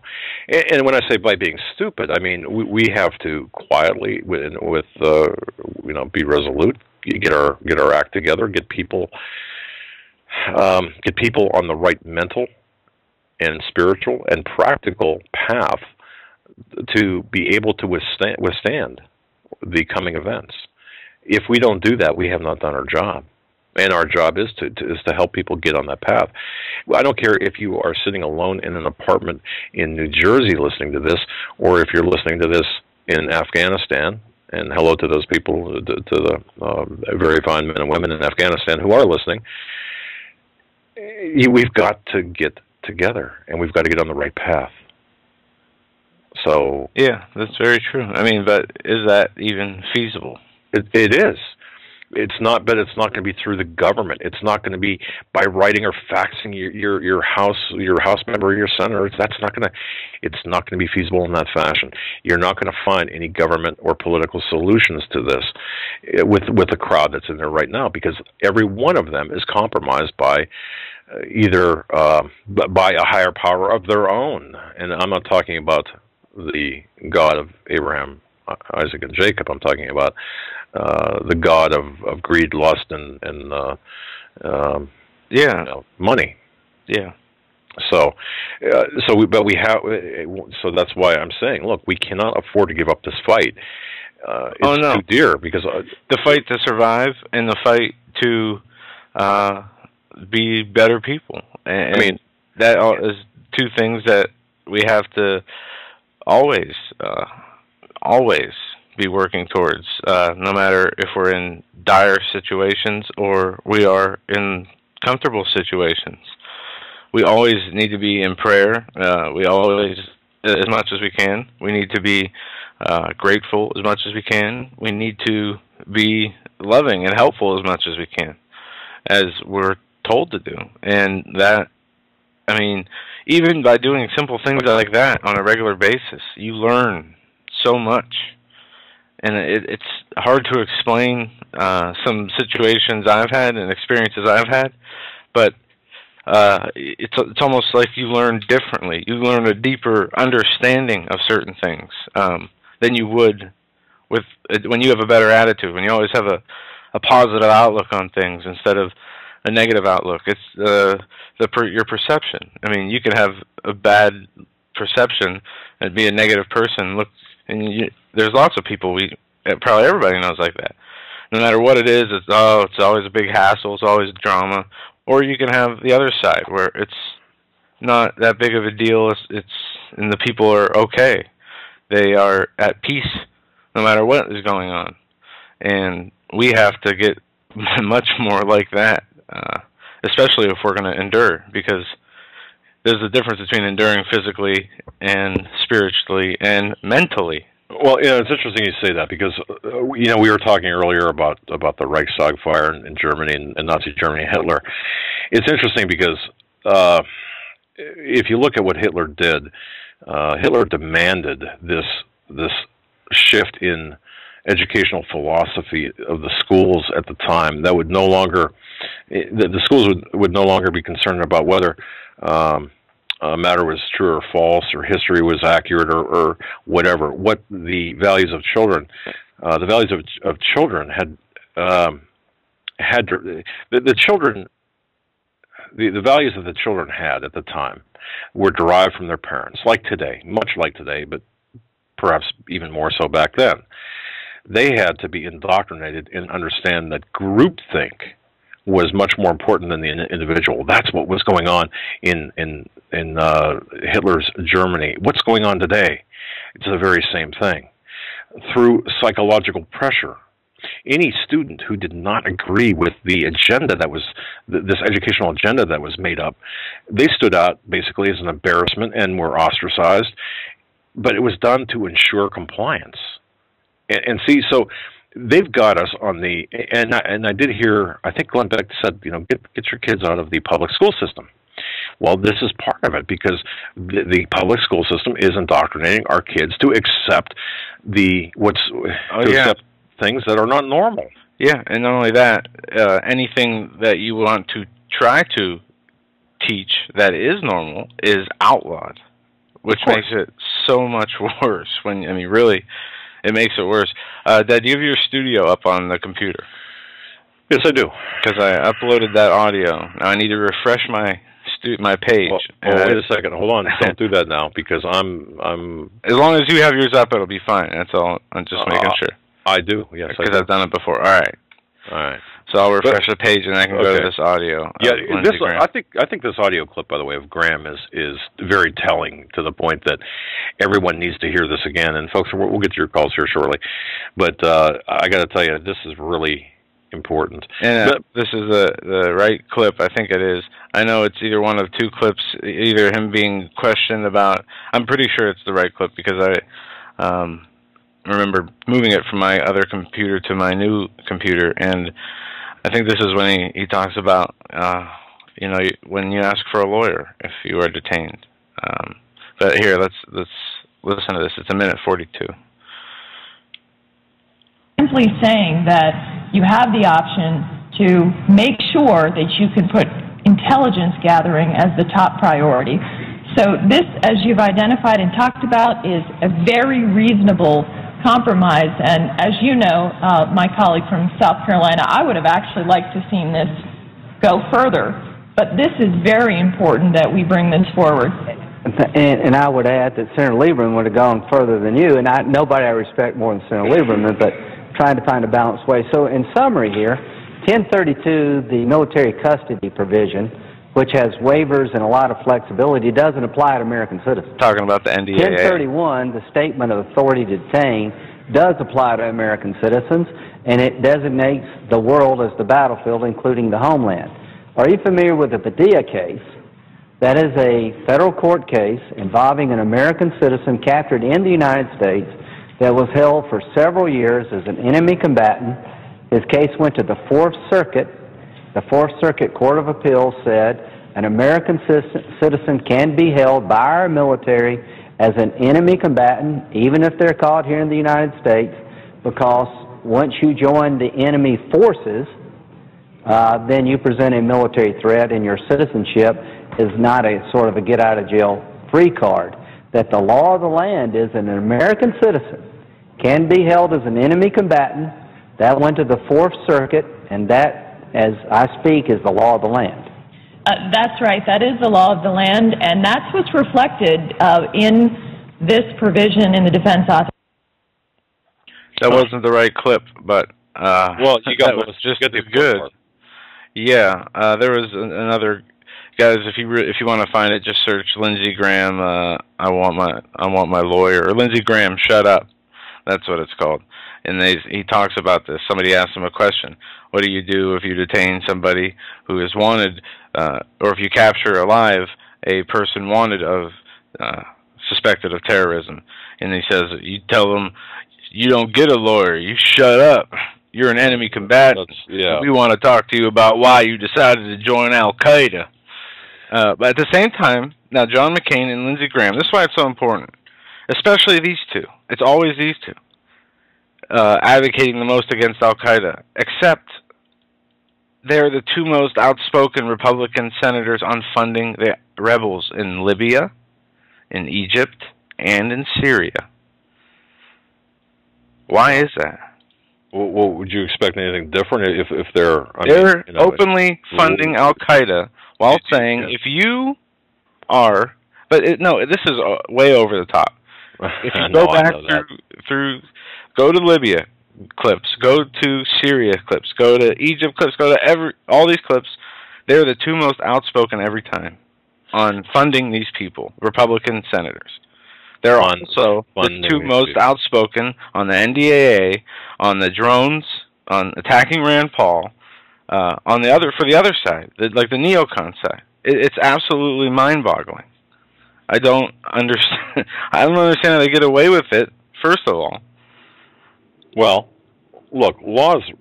I mean, we're talking about a law now, essentially. No, I'm talking about the behavior of when you have a senator like John McCain, and he's a senator of your district, okay? Now, he probably gets a lot of local news coverage. He probably gets a lot of regional news coverage. We don't have regular stories about John McCain. We have regular stories about people who are politicians in our area. Now, when you hear him speak, he's been obviously John McCain's been in office for a while, and Lindsey Graham too, and they have contradicted themselves so many times. I mean, how do these people keep getting reelected? It just doesn't make sense to me. It's like Obama getting reelected. It's like Bush getting reelected. It just, I can understand Bush to a better extent because people were still in the middle of coming out of the fog of 9/11, but a lot of people were awake at that point. But Obama getting reelected makes absolutely no sense to me. And I'm not that, I've seen a few presidents that I remember. I remember Clinton pretty well, at least the end of his presidency. I remember Bush, obviously, 2. I remember Bush 1 a little bit, especially during the Gulf War. And I know Obama. Now, are there some listeners out there, by the way, that are feeling a little old right now? I thought Bush 2 was the worst president in the history of the world, or this country. I don't think you didn't have the pleasure of living through Carter. Then I started to think it was Obama, obviously, and then I got a better understanding of what the real power is behind the presidency. They determine things because if you go against them, we saw John F. Kennedy as an example, you will be dealt with. And I'm sure that's a big motivator, especially when you have a cushy job and you're portrayed as the head of a nation. But anyway. Well, going back to this, looking at this in a big landscape, sometimes if you get too close to a picture, when you're looking at a picture, you get too close, you can't see what it represents. And I think the bottom line here is, we signed, or we had the Declaration of Independence in the Constitution by our founding fathers. They emphasized that freedom was rooted in the faith of God. Franklin offered, at the time now, this famous acknowledgement of God's sovereignty in the affairs of all men in this country. But today, and I think this is important because today there's a debate as to how Christian the founding fathers were, but I think we can agree, and I would hope that everyone can agree, that research to this point has shown that most were Christians, most had a some strong in name belief, only, but some had a very strong belief in God. Whether they were individually Christian or not, there's still a general consensus of theism, that the belief in God existed. So whether or not Christians, okay. There were some deviants in there too that are looked on as good men in history. That's not the case, but see, and I think this is important because when we look at what we are given in the form of this country, we are given these unalienable rights, or unalienable, if you will, rights. 2 separate meanings, by the way. They were considered absolute. That stems really from man's creation from God, and by God, that is. So this is the root. I mean, this is the base of this country. Man is accountable to an authority higher than every other man around. I mean, well, and all men, we've got to recognize. But we're under the law of God. You just hit on something. Okay, how many actual people in the United States walking around on a daily basis that you see think that way? And this is very important as to what the condition of our country spiritually is. Because I heard it explained a certain way, and I don't know if I read it in the Bible or I think it wasn't. No, it wasn't in the Bible. I think it was in the. I don't know if it was in the. Anyway, it talked about there's a timely judgment for everything and everyone, but it talked about like God knows how to judge people, righteous and unrighteous, and He'll leave the unrighteous alive a long time. It says, but the person who doesn't fear God are the people that will be removed before their time. And it said, I don't remember what verse it is, but it said in a way like it's not the one, like you said. You used to tell me the difference or the opposite of love isn't hate; it's indifference. That's right. And when you don't fear God, when you have not even, I mean, He'd rather you hate Him than you not acknowledge Him and not worry about Him. You know what I mean? Of course, and people are walking around with this massive indifference to a higher power, with this massive indifference, and that's that's a huge problem. That's much worse than even just having a spiritual problem inside of a church body. Well, but think about how far we've come, and then we'll close this out. But the Christian view at the time this country was founded, everybody had this moral and spiritual internal guidance system, for lack of a better term, and the currents of this belief, this it was inherent. They were so strong. It was inherent because that's how their family talked and acted and taught them.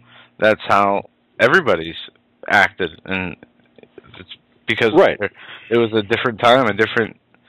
But I think we need to see. People say, "Well, what can I do? What can I do?" Well, I believe personally,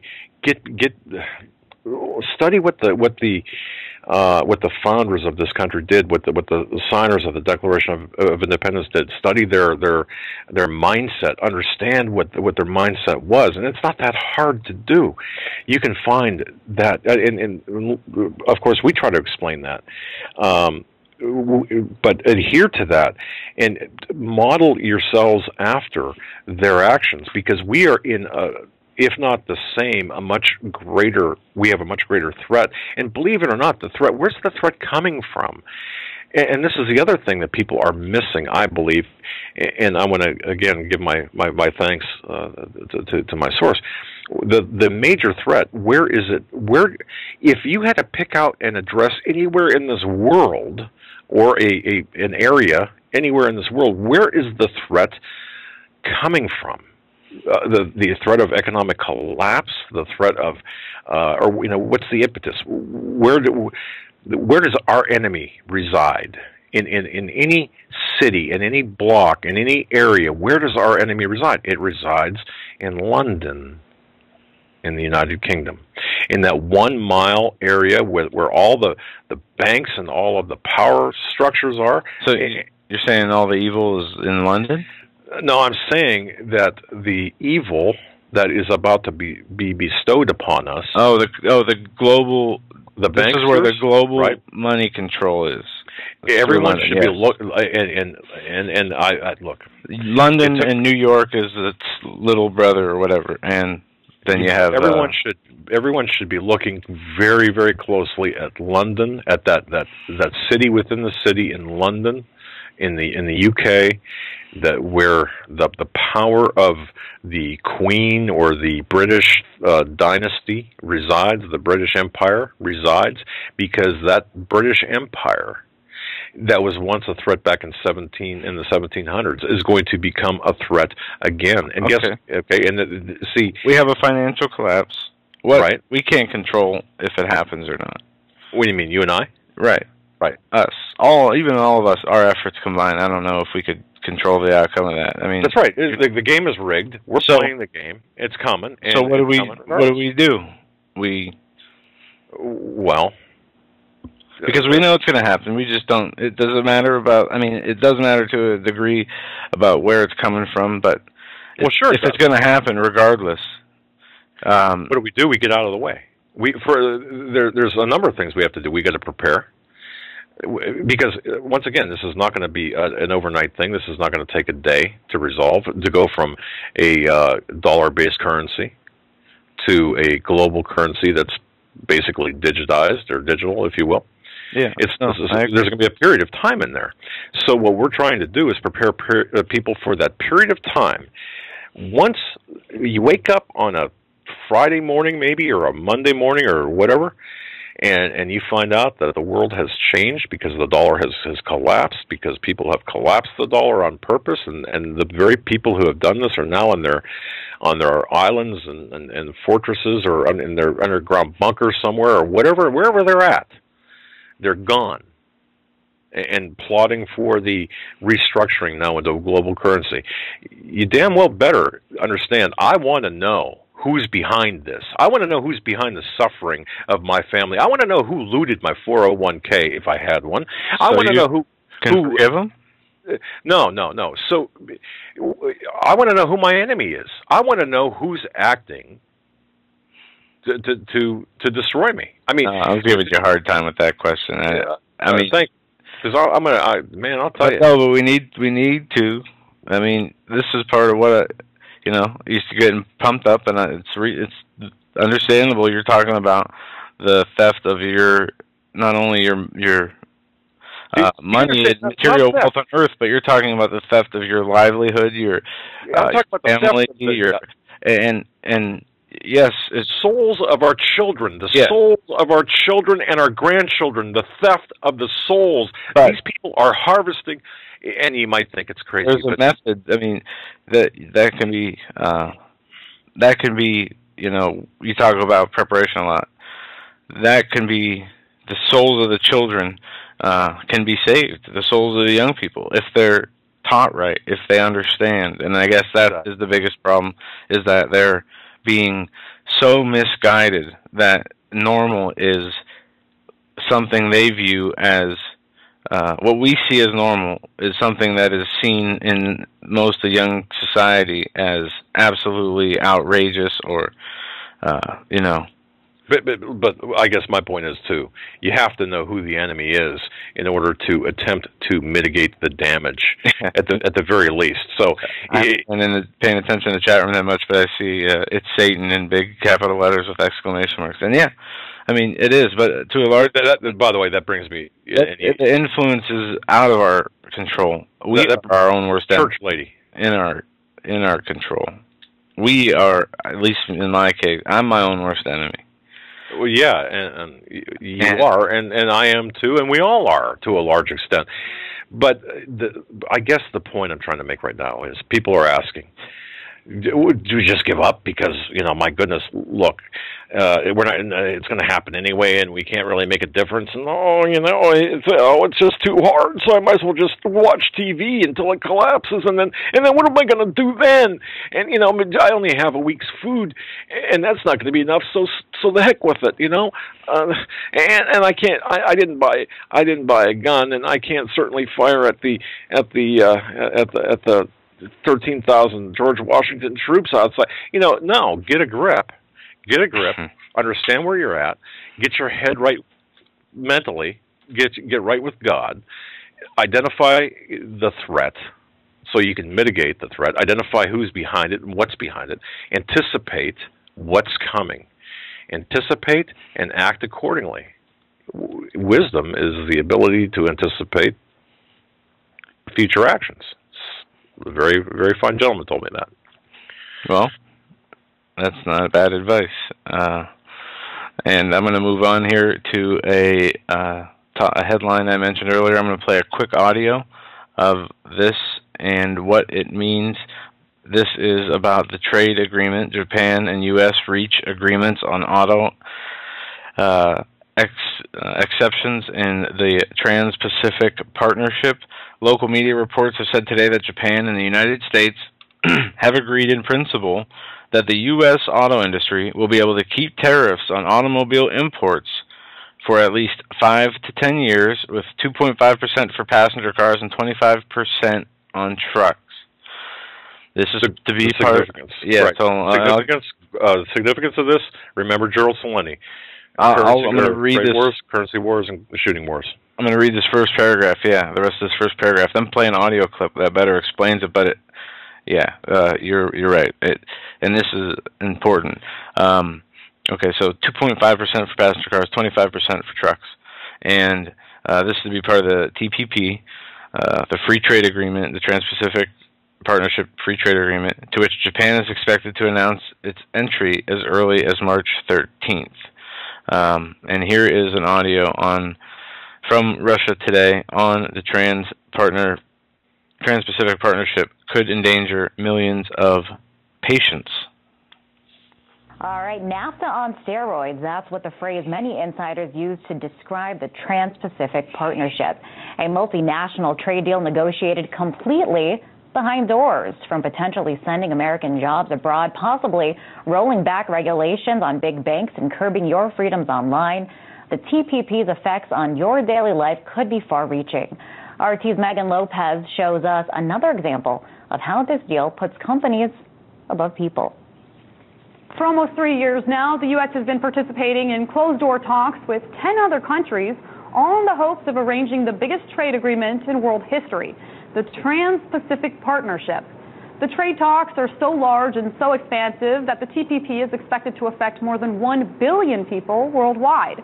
Governments from the U.S. to Australia to Malaysia claim the agreement will help get rid of trade barriers. Now, most of the talks are still secret, but according to a new report by Doctors Without Borders, it actually provides evidence that the TPP could make it harder for people around the world to get much-needed medicine. And it all comes down to 6 E's.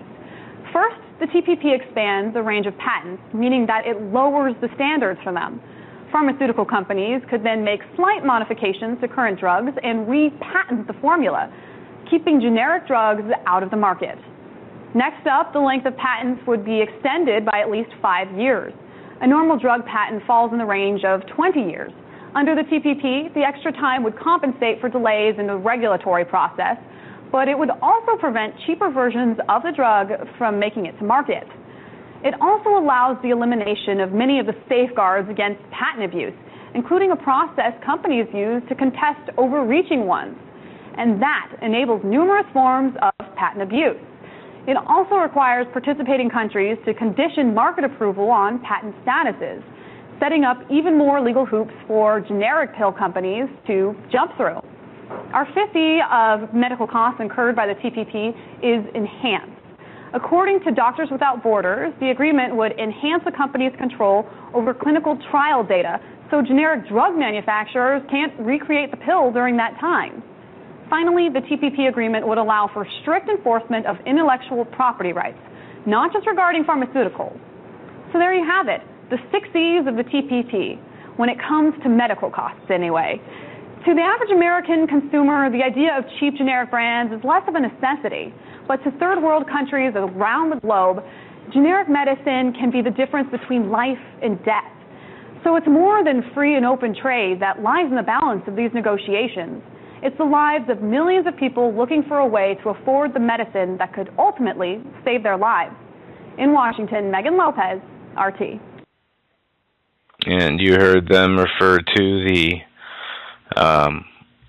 Trans-Pacific Partnership as NAFTA on steroids. And that's really what it is. And, you know, I wrote an article about the North American Union a while ago and the SPP agreement that was signed by Bush, Calderon, and Vicente Fox. We had the NAFTA agreement, which was brought in thanks to Newt Gingrich when he was Speaker of the House, with GATT, NAFTA and GATT. And what these have done, these partnerships, what they call them, partnerships, have done nothing but remove jobs from America. As they said, the opposite would be the result. The whole thing about this is we're moving to a global economy, or we're actually moving more toward that global. We've already established that this is a global economy, global commerce. So the importance of this is what? The Trans-Pacific Partnership. Okay. Well, we have now, this is the 16th round of the Trans-Pacific Partnership in Singapore talks right now. And in the 16th round, negotiations are underway this week and next week in Singapore, and consumers and international Consumers International is participating actively, or at least actively as they can. This is the first. Oh, I'm reading their advertisement here. Let me go back to the original article because this is a branch of the original article. But this is what they say is the United States in 2008. This was an agreement between a few countries. I think Switzerland and let's see. Here it is. Well, Singapore. Okay. Yeah, okay. Go ahead. Well, no, I'll just say this. Okay, starting on Wednesday, this past Wednesday, there were negotiators from 11 Trans-Pacific Partnership countries met with more than 300 global stakeholders. That's what they call them, at an engagement event hosted by the government of Singapore. All right, so we're okay there right now. I mean, it's all right. Yeah. All right. So in 2008. Well, go ahead. Okay, New Zealand, Chile, Brunei made a deal. Singapore and also Singapore made a treaty called the Trans-Pacific Partnership. In 2008, it was changed. The following year it was changed in 2009 when the United States declared its intention to enter the agreement and to change its terms. And they have changed significantly to the benefit of the United States and the determinant of Singapore and its partners in the region. Right. This is what this article says, which led me to this. I'll post this in the chat room. This, I don't know, this looks like a brochure, an advertisement. Well, if you go to USTR, United States Trade Representative.gov, you can find out all about this Trans-Pacific Partnership leadership, their statements, they've got a resource center there, and what we're looking at is the architecture. PDFs in our resource library we have to put up on this. Right, but what we're looking for, or what we're looking at right now, is the architecture for and when this global currency does come into effect, when there's going to be this global economy, you're going to have the world split up into trade zones, and this is kind of establishing the foundation for these trade zones. Trade zones. That's crazy as free speech zones. What are you talking about? Well, hey, this is what it is, and that's important. I really believe that this is. No, I know. Of this. It's bad. I mean, what we're going to see from this is more job shipment, more of giving up of our. I don't know. What are they called? Manufacturing and industry sector. Technical jobs, more of our all over. We saw this with NAFTA, getting the short end of the stick. Now that other article referred to this as being different, but I don't see how it'll be any different. And this does tie into the dollar and how absolutely it does. Yeah, and how the dollar is affected as we get involved with these other countries. We get involved with their economies and their imports and exports and. But folks, this goes back to the 60s. This goes back to the Department of State, the U.S. Trade and Investment Diplomacy. It goes back to the Trade Expansion Act of '62. Congress called for the president to appoint a special representative for trade negotiations to conduct trading between us and other countries. Of course, this you're looking perfectly right down into this hole that at the end of this hole is you're seeing the foundation being laid for what is coming today. In '63, Kennedy created the office of the Special Trade Representative, STR, in the executive branch. This was the precursor for this global governance here. In the '70s, Congress vastly expanded the responsibilities. Yeah. And I'm going to just say this, and I'm going to go back to a clip, a Judge Napolitano to take us out to the second break, talking about the filibuster, and that's all we have we'll stop talking about the filibuster tonight. But the North American Union is something that we talked about. We know there's AFRICOM. Now, AFRICOM where did that come from? Has that been around forever? Has that region been referred to as AFRICOM forever? No, this goes back to something further, which is it goes back to Bush. It goes back to the 4 regions of the world. You have Asia, the European Union, the North American Union, And I forget what the this was an initiative under Bush, I believe. Yeah, I believe it started sometime in the mid-2000s. Yeah, and you have the Global Strategic Partnership Alliance. You have all these backdoor UN-supported non-governmental organizations out there, and they sign on to these treaties through these other organizations, and then you're marginalized. Now, we'll see people who come against the Trans-Pacific Partnership. We'll see in the next terrorist manual we see. That'll be listed in there. If you are against, international organizations and treaties and such, as it already does about the North American Union. If you mention the North American Union, you are a conspiracy theorist.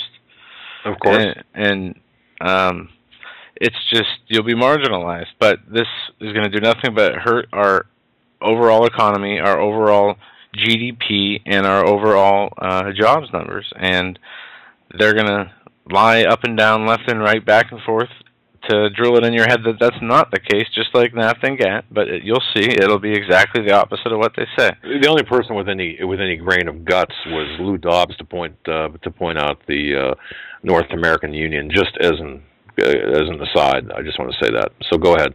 Here's Judge Napolitano. We're going to play this, go to break, come back, take your calls, and I think... Let's do it. Yeah, here we go.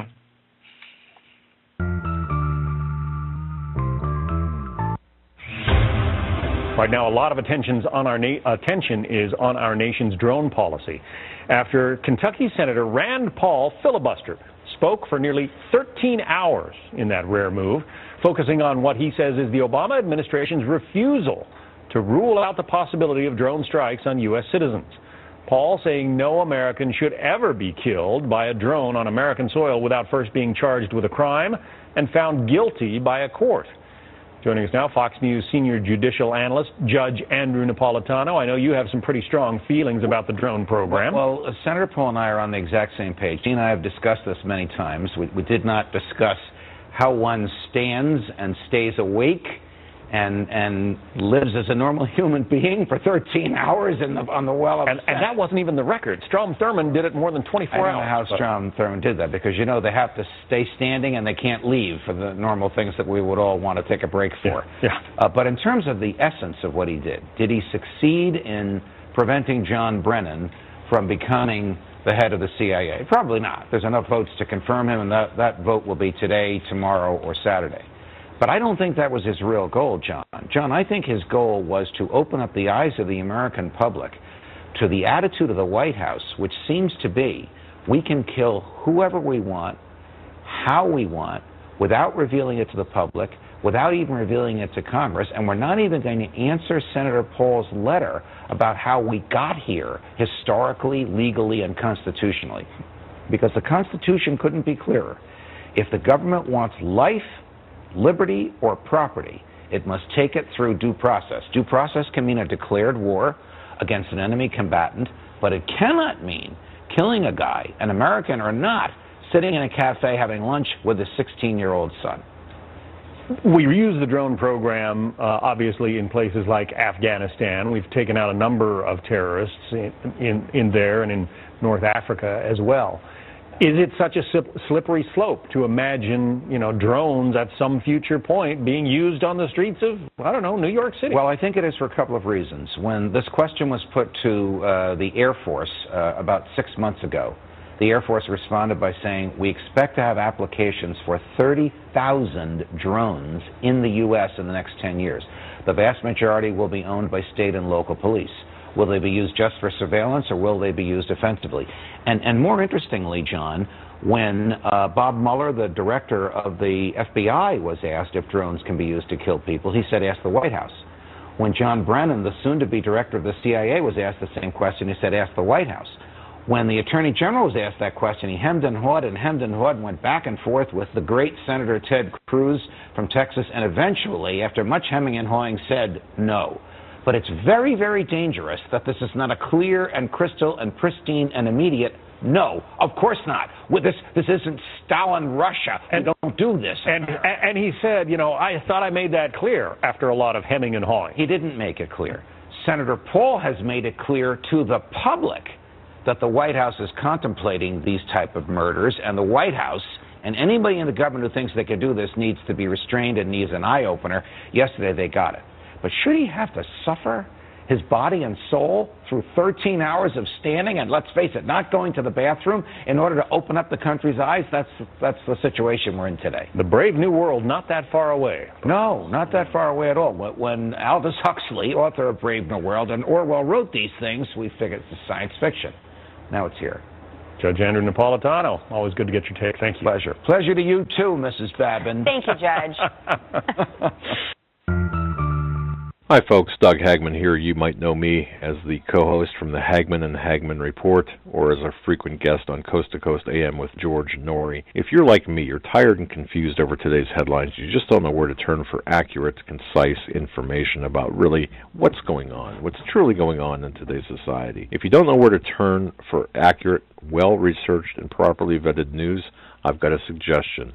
In fact, it's a requirement. Bookmark Canada Free Press. That's CanadaFreePress.com on the Internet. It's just not for Canada. It's for news across the world. Judy McLeod, founding editor, has put together a vast array of talented writers like Kelly O'Connell, Daniel Greenfield, Dr. Eilena Johnson-Powell, a lot of guest columnists, very talented writers. Folks, that's Canada Free Press at CanadaFreePress.com. Now mobile friendly. Follow on Facebook, because without America, there is no free world. Folks, let me tell you about our sponsor. Great sponsor, great people. I'll tell you, I love these people, Carl and Lori Gramland. They're solid earth couple up in British Columbia. You thought I was going to forget, didn't you? No, of course not. They have Granlund Firearms, GranlundFirearms.com. That's GranlundFirearms.com, Granlund Firearms of British Columbia. Visit their website. Go to HomelandSecurityUS.com. Click on the icon in the right-hand column there. It'll take you to the home of Granlund Firearms of British Columbia. There you will find Carl and Lori Granlund, their website. They've got the numerous, beautiful pictures, by the way, of British Columbia. They've got a current gun stock list, and it's pretty expansive, actually. And yes, you can buy them in the United States, or if you're listening in Canada, certainly you can just have them shipped to where you're listening. My favorite, however, men's black T-shirts, I suppose, with a deer head, $20. Can't beat that, plus shipping. Camo caps, pretty cool, with the Granlund Firearms logo for $15. I don't wear the camo caps, but I got to tell you, I've seen them on a couple of my friends. Excellent. And just click on the T-shirts and hats link for additional information. That's Granlund Firearms. Oh, by the way, you got to pick up a copy of Carl's book. It's a great book, good reading, especially if you are a hunter or you like stories of the outdoors. It's a terrific book. Treed Beyond the River, 2nd edition. A lot of pictures. It's about cougar hunting on Vancouver. Yeah, I can't even talk. Tiger, big cats. Cougar hunting on Vancouver Island, and it's a great read. So you can even call 250-286-9996. Ask for Carl, ask for Mr. or Mrs. Granlund, and talk to them. Tell them what's on your mind as far as your hunting, sporting supply needs are.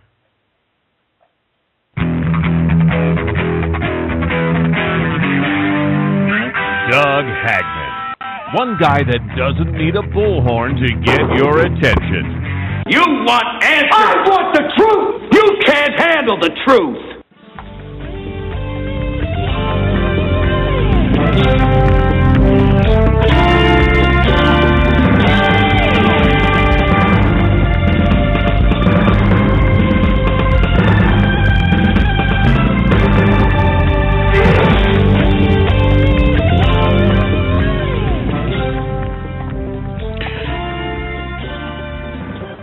And welcome back, ladies and gentlemen, to hour number 3 of the Hagmann and Hagmann Report. That's hour number 3 of the Hagmann and Hagmann Report. This 7th day of March 2013. I'm Doug Hagmann, and we're going to be taking calls the 3rd hour. Joe, are you there by chance? I am still here, but I do have to go, ladies and gentlemen. So you're going to field the calls, and I hope you don't get anything They think I can't handle to argue with what I was saying. So not a problem. No, All but right. you guys have a good night, and I will see you tomorrow. And good luck and have fun. All right. Thanks, Joe. And that, folks, Joe's got a personal situation where his wife had minor surgery, or not minor, but surgery, and he's just going to go pick her up, and everything's fine. Everything's fine. So you can save the emails. Everything is fine on that with that regard. So it was just we kind of thought she was going to get released today, but we didn't know. So we were playing it by ear, and now that's what's going on. And I don't think I'm talking out of school, because I think Joe mentioned, well, I know he mentioned that situation earlier in the week. But we'll tell you what we're going to do. We're going to open this hour with phone calls, your phone calls. We're going to go right to the 615 area code. At 615, you're on with Doug Hagmann. Yes, sir. Can you hear me, Mr. Hagmann? I can hear you fine. All right, buddy. Yeah, man, I know your son just left, but have you guys been following all the rituals? There was one at the All-Star game with Kesha. I mean, it was sickening. I was trying to work during it, and I work at a restaurant. And, yeah, man, I mean, it was just complete Illuminati, in your face, red and black clothing, makeup. I mean, you see the eye in the background and the triangle and then the all-seeing eye above it. Did you see that one? No, I didn't. I didn't see it. I'm not even sure. When you say All-Star Game, I'm not even sure what. I probably should know what that is, but it's for the NBA All-Star Game, and I was going to try to give it to you at a sooner time because I do a lot of my own journalism and investigations. But yeah, I mean, it was crazy. No one in the media covered it, not even the alternative media. But I mean, it's granted. Alex Jones, you, Drudge Report, you guys can only cover so much. So with all these people pouring in so many tips a day, it's really hard to see through those and find the important ones. I know you know that, but my point with that was this was in February, right? We're talking about the game that just passed this past February, the All-Star game. Yes, sir. And okay. Yeah, exactly. And even before that, there was the Super Bowl, and the day after, I don't know if you saw this, but Illuminati was the #1 search term for that day.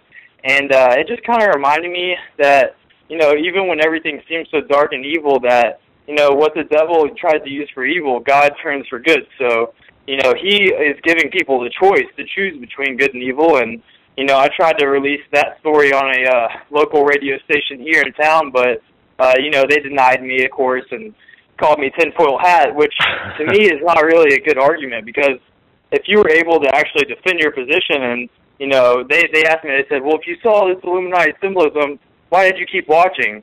And I was like, well, because honestly, I just want to be able to expose it and break it down and, you know, inform others who probably weren't aware or could have had too many drinks and didn't even notice. So, but yeah, I just I thought that was pretty crazy. And like I said, everything that the devil is trying to use against us, you know, you got to remember that God's still in control in the end. So. Oh, right on, man. I appreciate that, and thanks for bringing that to my attention. I just kind of quickly searched a couple of sources, message areas I've got here, and I see that there was some symbolism that did take place there. There were the dancers behind Neo's performance. Is that how you pronounce it? Neo's? I don't know. Yeah, Neo. That's the rapper. I didn't see that one, honestly, but if you can find the Kesha one, literally, I think it wasn't the song Die Young. I know that's an Illuminati symbolism song, but it was one of her songs similar to that, you know, just the negative philosophy of, you know, drinking yourself to death and partying like tomorrow's the end of the world. And it was just, man, honestly. I did hear about this. Yeah, man, I asked a group of older people, you know, that I live in the South, so they're Christians, and I said, you know, I just can't believe what the world's coming to today. And, you know, they shook their heads in disbelief when they saw it, too. And it was playing all around the restaurant.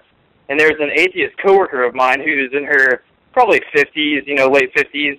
And she's very intellectual, so I enjoy debating her. But long story short, she was like, why do you even care if these girls are, you know, shaking their chihuahua out in front of all these people and, you know, doing all these nasty things? And I mean, she doesn't have children, but I told her, you know, do you want your kids to grow up in a society like this? You know, if you were to have kids, is this the kind of culture that you want them to be immersed in? Because, in my opinion, that's so negative. I mean, you got to really look for the positive in the times when the trials are so deep, you know? So, I just see the quickening happening like you guys do, and, I was the one that called it a couple months back. It's 12-12-12, and there was a guy before me, two guys before me that, one was an African-American individual, I'm pretty sure, who had a show on one of these networks, and he had a great talk about God, and then the next guy was talking all about the stars aligning and how the devil tries to contort symbols and make them his, like the stars, even though God created them, try to destroy God's creation and, basically mock it. It was the night you guys had Lindsey Williams on. Oh, and, okay. Yeah, I don't know if that was the last time you had him on back in December, but long story short, I proposed the idea that you should start your own little channel, just like the Freedomizers and all these other guys out there, and maybe we could have a competition, get the viewers to put it together, and just see where it goes from there. And on with that, I heard when you were on with Alex, you were talking about supercharging, and he was talking about the other day eventually creating a 24-hour network with all of his reporting staff and team that he's been building over the years. So I don't know if there's other people. I'm sure there are. I listen to your show, every couple of days, but along with, Sons of Liberty, Catherine Albright, and Alex, and a few other the mainstream guys, but Coast to Coast, of course. But yeah, I don't know. Do you see that as being something in the future? You wouldn't have to pay us all, but if we could all align as patriots and have a contest and get this network up and going, and push your name out further. Yeah, we've got a very strong allegiance to the Christians United Broadcasting Network, CUBN, Christians United Broadcasting Network. Very strong allegiance to them, to that entity. Where the producer there, the owner there, has really done so much for us. But I think that to bring others into the fold, or to keep the word out, whatever we need to do, we got to do it. Okay, whatever to educate people en masse, we have to do it as quickly as possible and as effectively as possible, with quality and with. So yeah, yes, I can see it taking place, and I had briefly spoken with Alex Jones about this, and so there's some things in the works in the background. Hopefully, it'll get going forward, something to that effect, and certainly we can talk off air sometime about it. Yeah, for sure. Just to give you a background, I'm actually interning around the radio stuff right now, and what I'm finding at my local university is we have a great department and all the money you can imagine, and all the production equipment needed, but everyone is afraid to touch the real topics. So even the newscasts for public access at the university, they don't even think of patriot minded. They don't even think about these bigger issues that we talk about every night on programs like yours, but.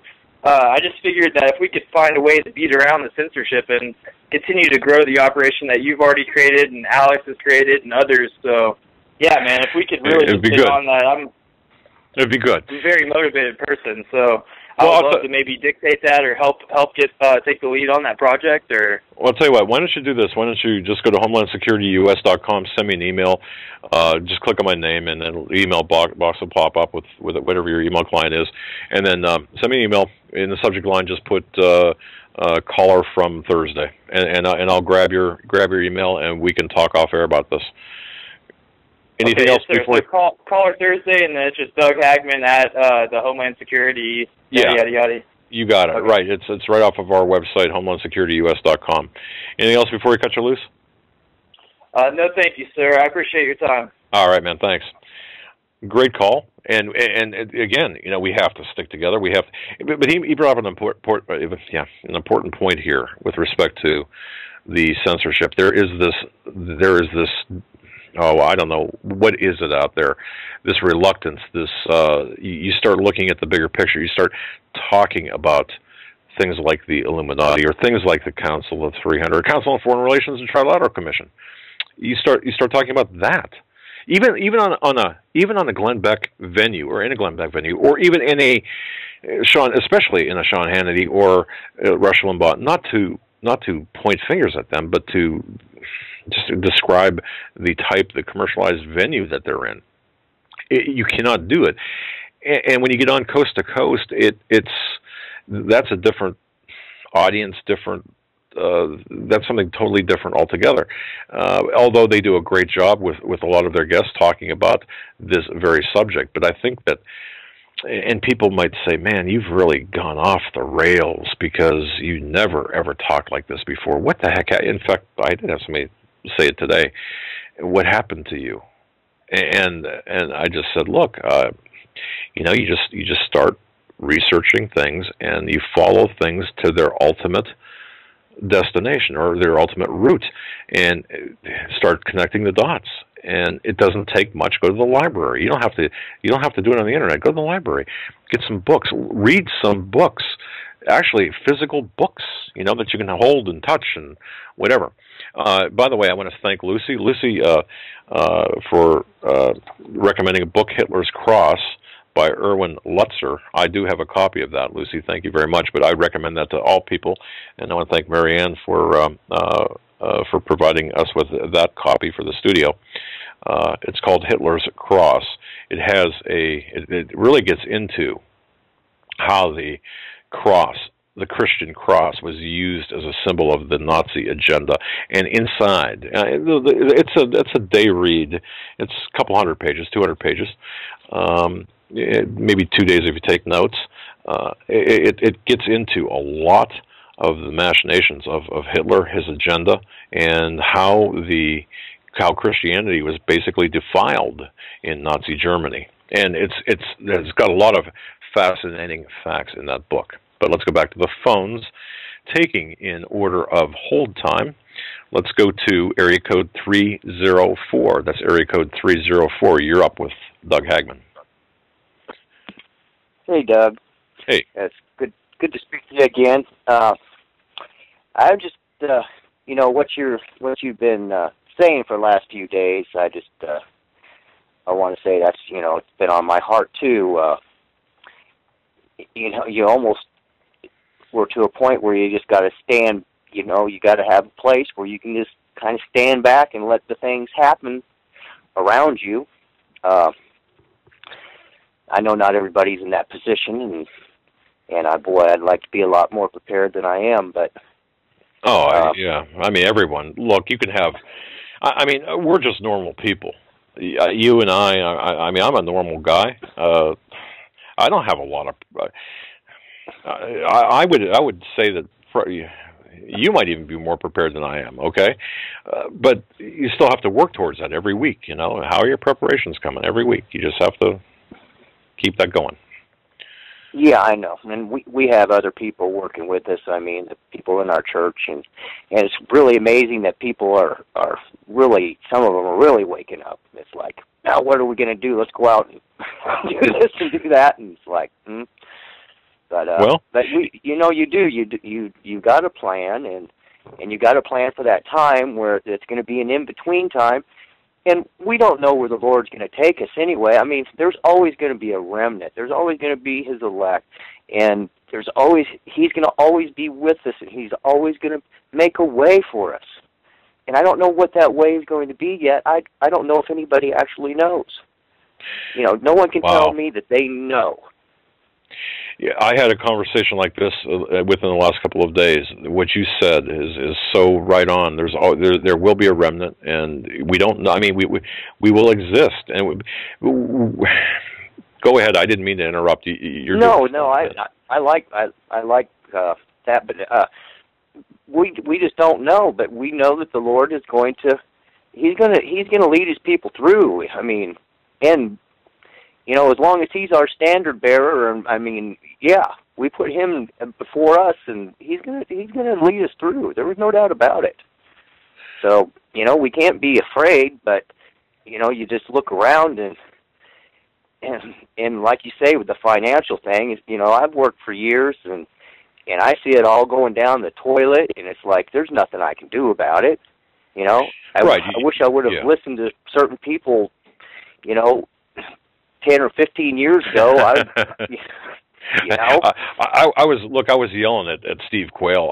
Not yelling at him, giving him a hard time. He was saying, Doug, you should buy gold. It's going to go up to $400 an ounce. I can't remember. It was some incredible amount, incredibly low amount compared to what it is now. I said, Steve, and silver was like at $4. He said, well, at least buy silver. I said, man, I'm not going to buy silver. Spend $60 or $80 20 rounds of silver. And don't you wish that you just could have listened at that time? And now, wow. Well, now you're going to have to pay a premium. Yeah, well, that's one thing about the normalcy bias that people have a hard time with, because they see everything they work for, and they, and that's where they're tied into the system. And it's like, and I've had, I used to think that way. I was with you. I mean, I voted for George Bush. I thought he was the greatest thing that ever walked down the pike when, before his second term. After that, I didn't like him too much. But, I listened to the bull crap, buy your houses, buy your cars, invest in your 401ks, and, Just go shopping. Everything's going to be fine. Yeah. And I also would have been shopping for ammunition. Yeah. Try today to buy whatever the rounds are for AR-15s or AKs or whatever those rounds are. Try to buy those today if you can find them. I don't even know if you can find them. I don't know either. But heck, but look, I think we have to be spiritually prepared first. Hit your knees tonight in practice for what's coming later, or just as general routine. Repent and certainly get spiritually correct, and then just take it as you're doing. Even if you do it a little bit at a time. But what we're preparing for is that period of time when the Black Swan event happens, and I've got an article on HomelandSecurityUS.com and CanadaFreePress.com explaining, metaphorically explaining how this is going to take place. So yes, we have to do this. And I'm like you, I get told all the time that I'm negative. I know my brothers do too. I mean, we're just negative. It's like, I'm not negative at all. I'm trying to be positive about this, but the most important thing you can be doing right now is preparing for that time. And that's one thing I do know. I mean, that's what the Lord has been dealing with me about, and we just got to prepare as best we can. That's right. Anything else before I cut you loose? No, that is great. I'm glad to talk to you again, and you have a wonderful night, and God bless. God bless. Nice talking to you as well. And that's one thing that I think that we can really all kind of identify with, being the exception to the family, being that crazy uncle in the attic maybe, or looked upon that way. But I'll tell you one thing that I believe. When the time does come and everything does happen and there's chaos all around, you're going to be the leader. You're going to be the person listening to this broadcast and others broadcasts like this. You're going to be the leader for your family or for your group of friends or the element or even the remnant that's left. You're going to be the person that they're going to turn to and say, now what do we do? And hopefully you'll have answers for them. Let's go back to the phones. We're going to go to 253 area code. That's 253. You're up with Doug Hagmann. Yes, Doug, good morning. I say good morning because I'm on the other side of the world. Can you hear me? I can hear you like you're sitting right next to me. Well, yesterday Joe mentioned something about time moving faster. This kind of brought back memories of me for Saigon. I was privileged, quote unquote, to be in Saigon up to 11 o'clock at night, 26 April 1975. Oh. And that time everything just speeded up. Nobody walked, everybody was running. They were trying to do anything they could to get out of the way of the forthcoming Viet Cong, to see who they could find to get them out of country, etc. And I thought, this is so much like what I see today. People do sense a sense of panic, and those that get it have made preparations. But those who wait and wake up too late, they're going to find the same thing as a Saigon scenario. In that case, the priority lists were already made, and when they did wake up, the time to make preparations and plans was gone. And I see that now, so much of an analogy to that. Well, I do live in an overseas country permanently, where there are quite a few retired military and others. About half of us over here do get it, and by the way, you do have a listening audience on the other side of the world. You may be able to track that, but people do listen to you on Internet, as I am. And what we notice, the ones that do get it, we are doing the best we can. So many of them, though, the price of beer is the same. The girls are pretty, the sun comes up, and they don't care what happens. They have no idea. And they're going to be the ones that are going to be in deep trouble. And so many people over here rely on the ATM for their weekly fix of money. Right. And I think that's another problem coming up that nobody has any ideas. So you're waking up a few people. Keep it up. May the good Lord be with you. Well, sir, if I can tap Yes, into sir. your extensive knowledge as a guy who was at the fall of Saigon at the 11th hour there, the so-called liberation of Saigon. What advice do you have for people, for our listeners? I mean, you've seen a lot, you've been through a lot. Let me tap into your knowledge base. What advice would you impart to the listeners tonight or this morning? Well, I worked for a small, obscure company known as U.S. Government Incorporated, which you may have heard of them, and my office was very, very close to the back gate of the U.S. Embassy on Moktenchi Street. And I physically watched the Marines and security people beating people off the gate that were trying to climb into the embassy with complete panic. For those people who are astute enough to listen and to try to understand what's going on in the world, don't disregard the feelings that you get. If you think something bad is going to happen, spend your money, take care of things, get your preparations in order. For those people who, as Steve Quayle says, dumb unto death, who don't to get it, they never will. They're going to be in trouble, and they're going to cause trouble for the rest of us who have been prepared. That's my feeling. Even over here, some of us have discussed if the ATMs go down or other problems, we're going to have our friends, quote unquote, beating on the door saying, "Hey, can you loan me $100?" And I don't know what the advice is. Some people will get it, and the majority won't. And I wish I had an answer, but I don't, sir. Well, no, but I think that you're, just by saying listen to that inner voice and pay attention to your surroundings and prepare to act before others, or act before the people who are on the fence, climbing over the fence. I think that speaks volumes. I really do. And I want to thank you for everything. I keep in pretty close touch with a bunch of my colleagues. I was in a unit that didn't wear uniforms, if that gives you an idea of what I did in the military, and later the same thing in Asia, and I was also privileged, quote unquote, to go into Somalia before the Marines arrived. And so I've seen a lot of stuff, and I've seen people that are prepared get through things the best as possible. But most people prefer to block it out because it's bad thoughts. Doesn't sound nice, so I'll continue with my TV and my beer and hope everything will go well. And you guys are doing great to open up people, so God bless you all. All right. Thank you very much for your call. God bless you, sir. What a great call. Thanks for listening. Wow. Folks, talk about somebody who has seen things, who has experienced things. Did you happen to catch what he said? I had the privilege of being there or seeing these things. The privilege. Isn't that an interesting choice of words? And that was a deliberate choice of words because with experience breeds knowledge and wisdom. Wow, what a great call. Thank you very much. And to the group of people listening on the other side of the world, have a great morning. God bless you.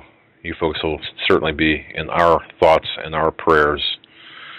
And certainly stay safe. We're going to go back to the phones. We're going to take a call from 309. 309, you're up with Doug Hagmann.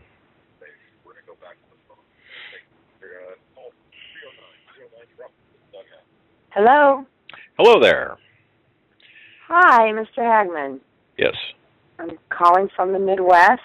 I am an avid listener of yours. And because there's so little good information out there, you guys are like a lighthouse to us others that are awake and listening to God on this issue and not mainstream television. You think we're doing last night? You think we're doing okay? Yeah, you're doing awesome. All right, thanks. You guys are doing great. Really, you're covering the necessary things. That's for sure. All right. Well, sometimes I just got to check, but I didn't mean to interrupt. You were talking. You were going to say something about last night. I was. It was an awesome show last night with L.A. Marzulli, and I was thinking I think a caller after the show, and they were talking about political correctness, and I was just thinking about that and how it that is exactly where Christians went wrong. I mean, the political correctness it replaced our moral compass. If you will, we wanted to get along with everybody and be peaceful and loving, and that worked against us. We didn't stand up when we saw something wrong. I was in the middle of, I was trying to put my thoughts together in writing, and I was away from writing for several days, and I certainly apologize for that, but I was trying to put my thoughts together. And what you mentioned, you're correct, because, how did we get to this point? Well, we have to look at where we were to understand how we got here, so we don't keep doing the same stupid things every time, And, exactly. And so, I mean, look at Roe v. Wade, accepting that with the way that the Christian, the church, I mean, are we serious? Even the women's movement, even the women's liberation movement.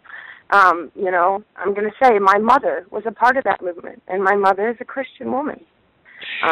But see how perfect that deception is. Right.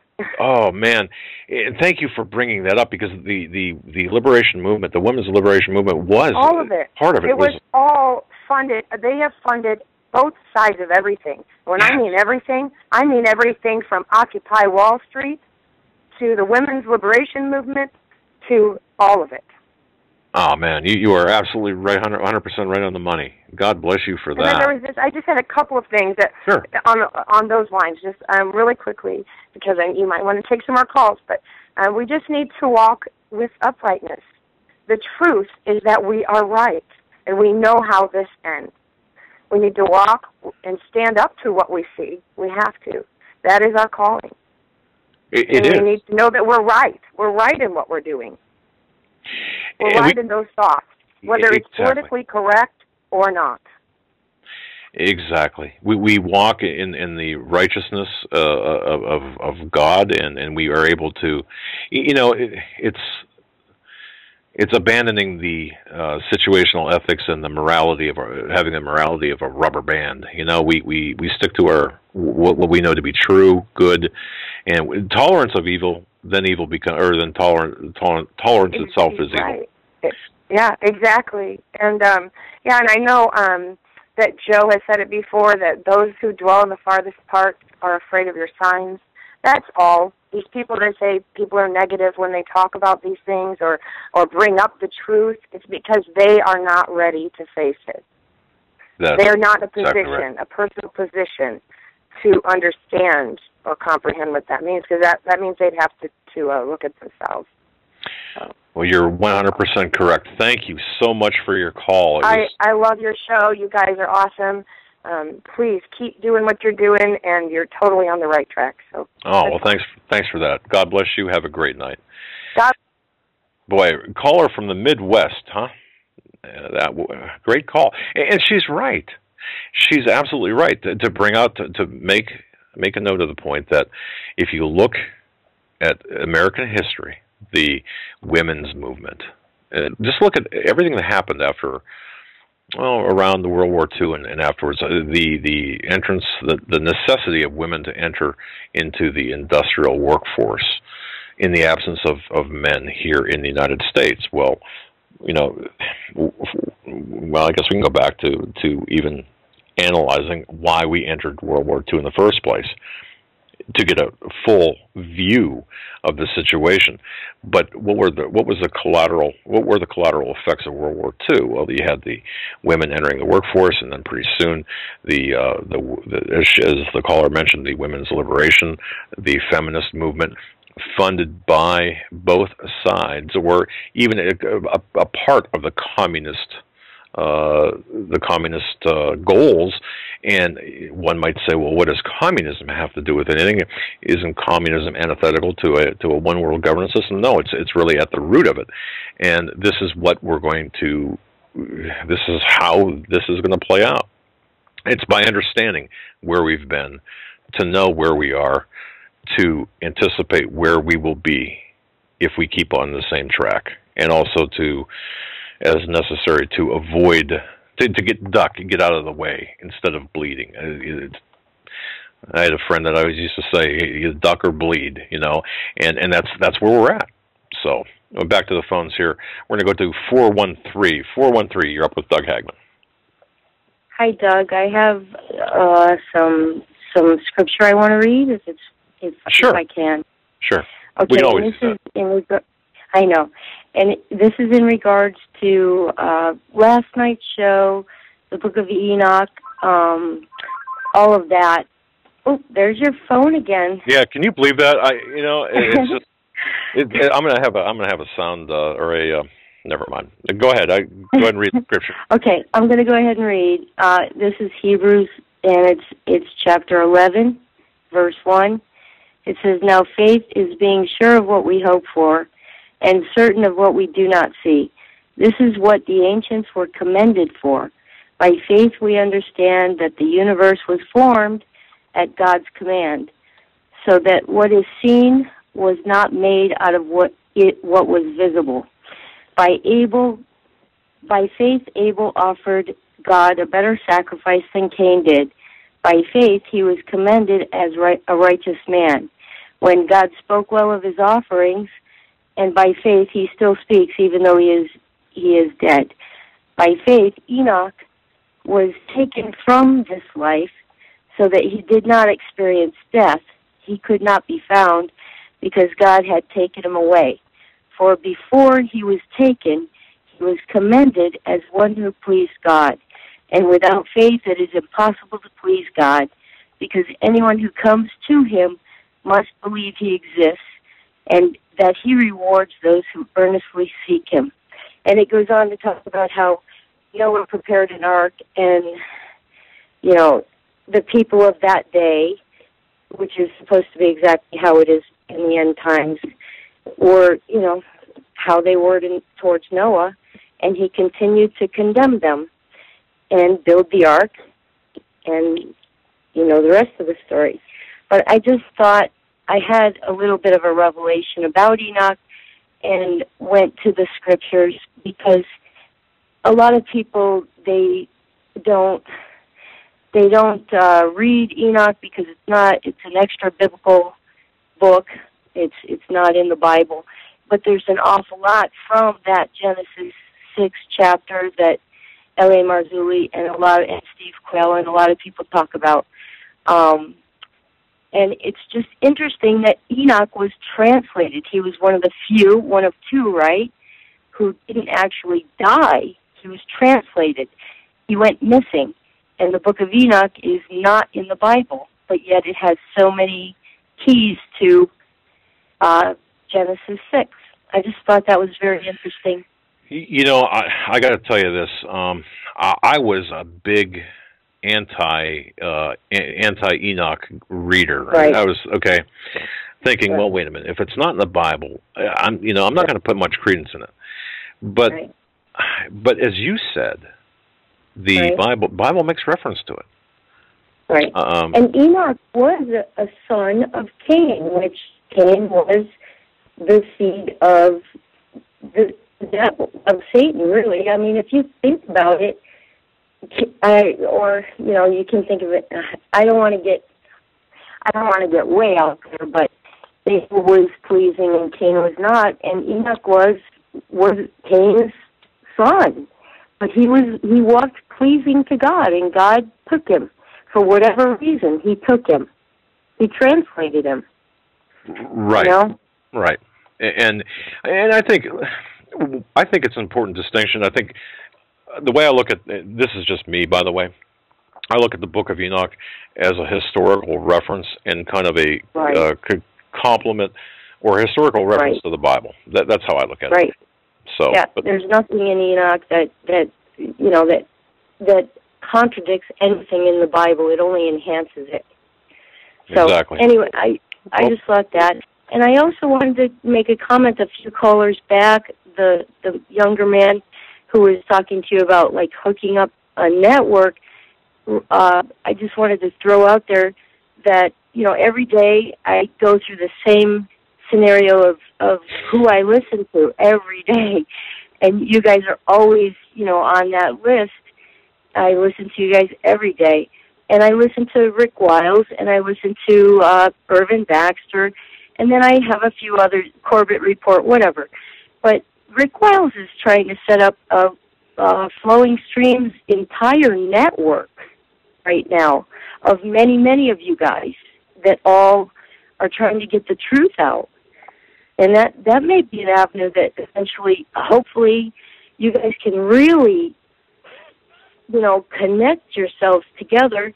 And then Irving Baxter, he is setting up a television station right there. He's trying to build a building and set up a network right in Israel where they can broadcast the word through these, you guys, you know, the alternative media.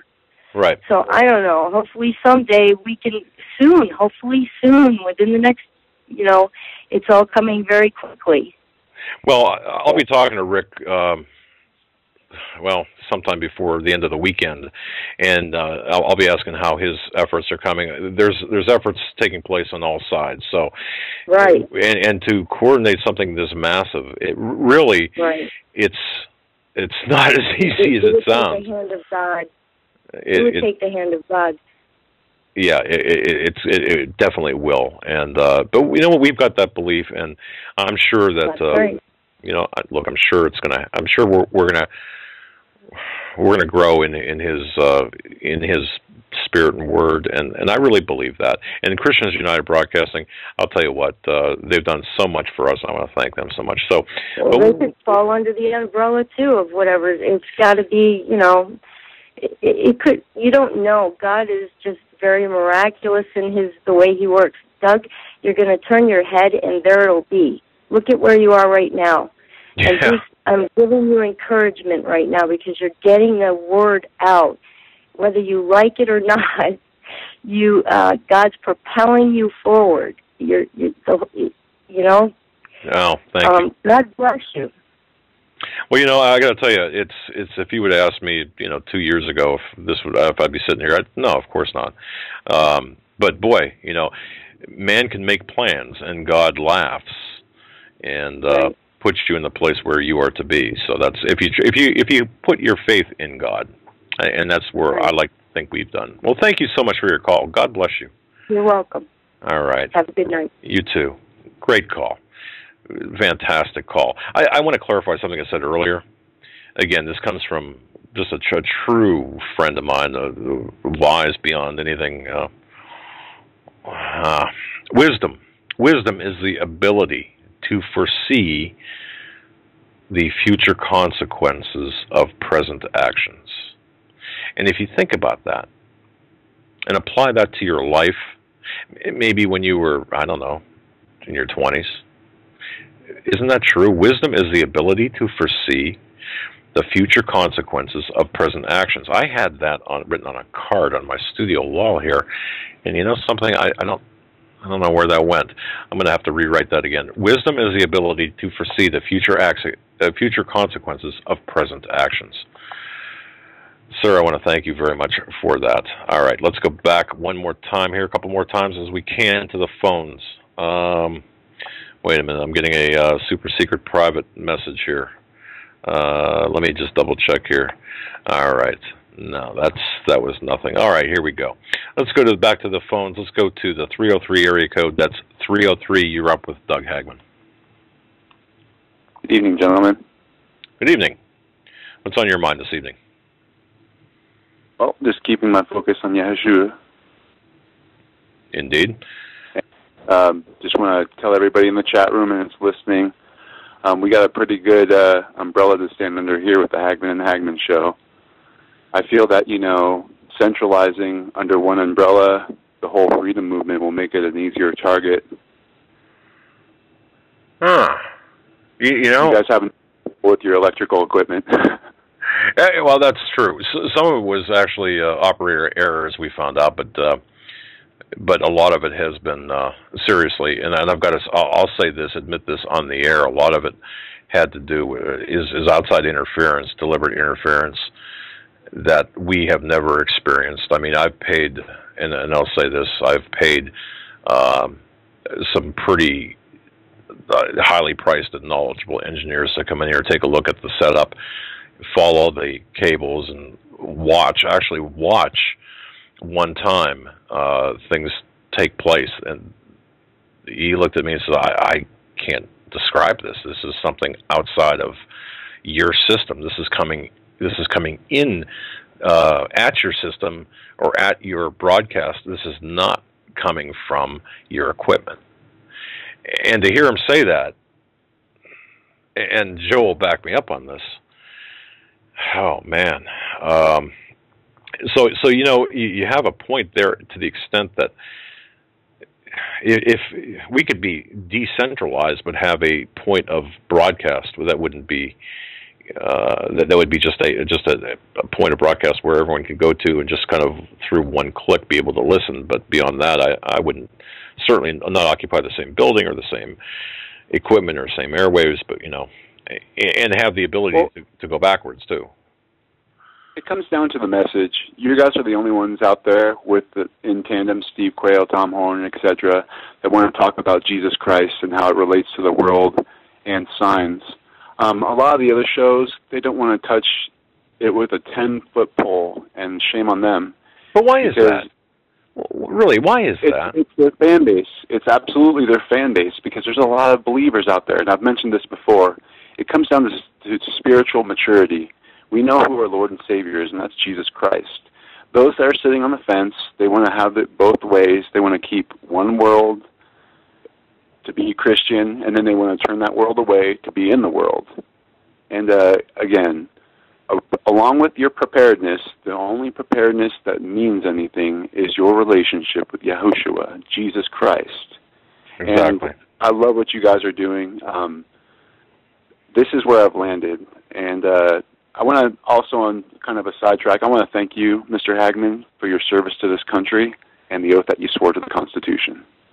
Well, thank you so much for that, and I appreciate that. God bless you, and thanks so much for your call. Wow. Bless everyone out there. Wow. All right. Wow, I'll tell you what, great callers, and thank you so much for the outpouring of support.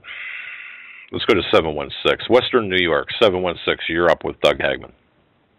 Hello, how are you? Very well.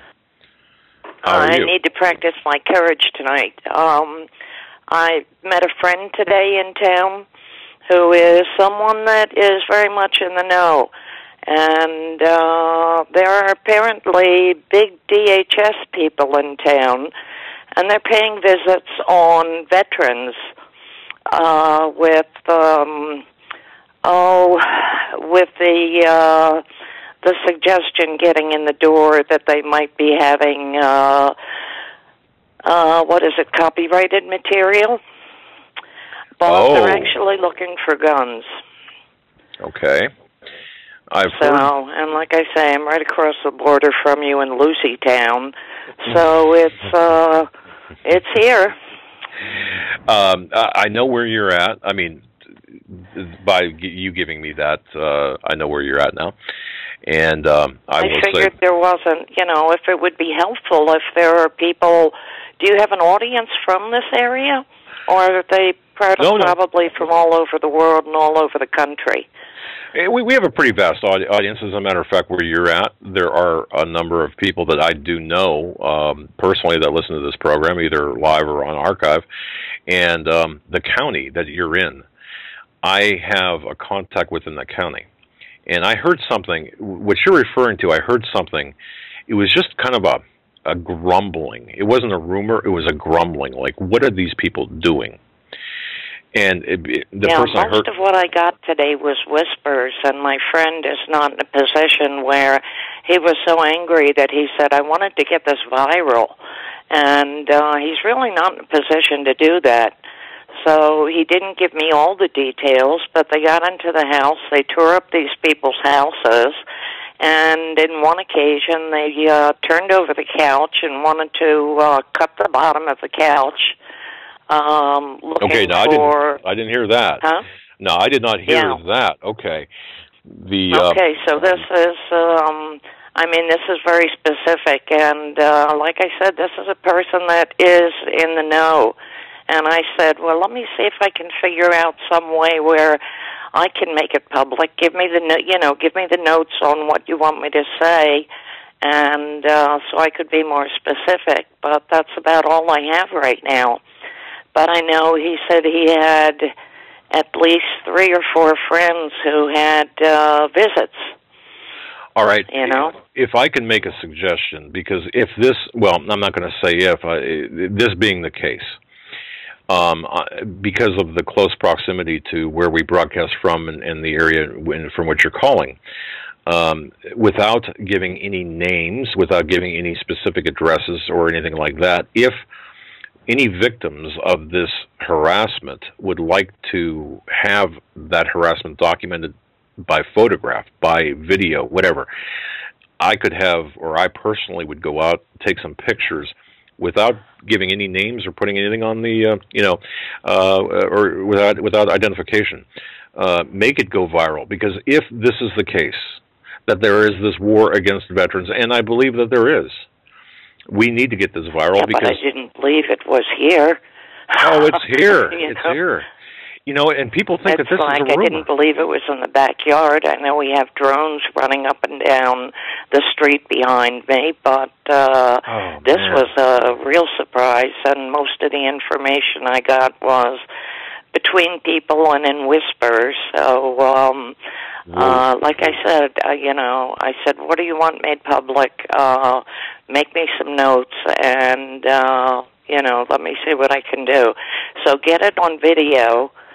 Well, what I would like to do, because I'm licensed in New York State, in the state of New York, as an investigator, I can go out there and authenticate the evidence, and because of that licensing, in other words, I could document the evidence, authenticate it, and make it public, if not with the people, but at least show what the destruction has been, and then. But I'm also, because of my status, our status, both Joe and I, we do not have to.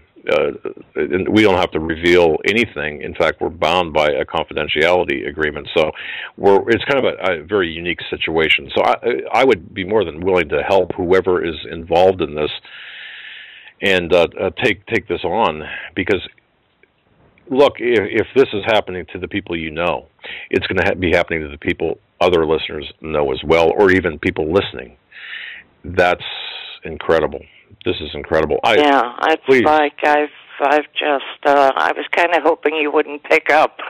No, I understand because that. It takes courage to go out there and to get out there and even talk about it at this point. So just to clarify here, you've got these more than one person. They seem to have the same thing in common. They're veterans. And they've either made gun purchases or ammunition purchases in the recent past. At least that's what I understood from him today. Well, I'd love to follow this up. My email is accessible via our website at homelandsecurityus.com. Everything would be held in strictest of confidence. If you want to email me, I certainly. Oh yeah, like email is confident. Well, I know, but I'm not going to. They send one copy to Obama and one copy to Santa Claus, and Or okay, just email me, and I'm joking. If I don't laugh, it's like I'll start crying. I know, but I can contact you by telephone or contact whoever by telephone or whatever by smoke signal. I don't care, but we got to get this information out there, and we'd be more than willing That's to. what he said. He was just he was ready to go ballistic, and he says, "I've got to make this viral." Well, and I said, "Well, don't you do it? Let me see what I can do." So, well, we've done let me see what I can do on this end. All right, ma'am. Thank you so much. Please get back in touch with me off air. My contact information is on the website. I will make it a priority. We'll act immediately, and we will make it viral. I can guarantee you that. We will make it viral. Oh, bless you. Thank you very much. All right. God bless. Thanks for your courage, ma'am. Okay, bye-bye. Wow. Folks, whether you heard that clearly, distinctly, and understood that, what this woman is saying is DHS or people from DHS, deputized by DHS, whatever you want to call it, allegedly going into the homes of veterans, the commonalities. They're veterans. They allegedly purchased guns recently. These people, without warrant and without cause, access the interior of these veterans' homes by what you just heard, more than one, and under the pretext of possibly being in possession of copyrighted material. Where that comes from, I don't know. I've heard things happening in that county, which is a county that borders Pennsylvania and New York. I've heard of things happening there. I did not realize it was to this degree. That's what's taking place. And if that's taking place there, then I can guarantee you it's taking place elsewhere. And with equal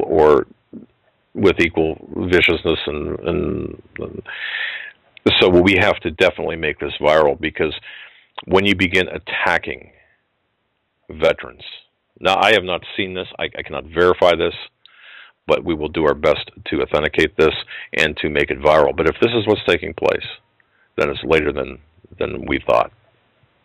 Much later than we thought. Unbelievable. It really is.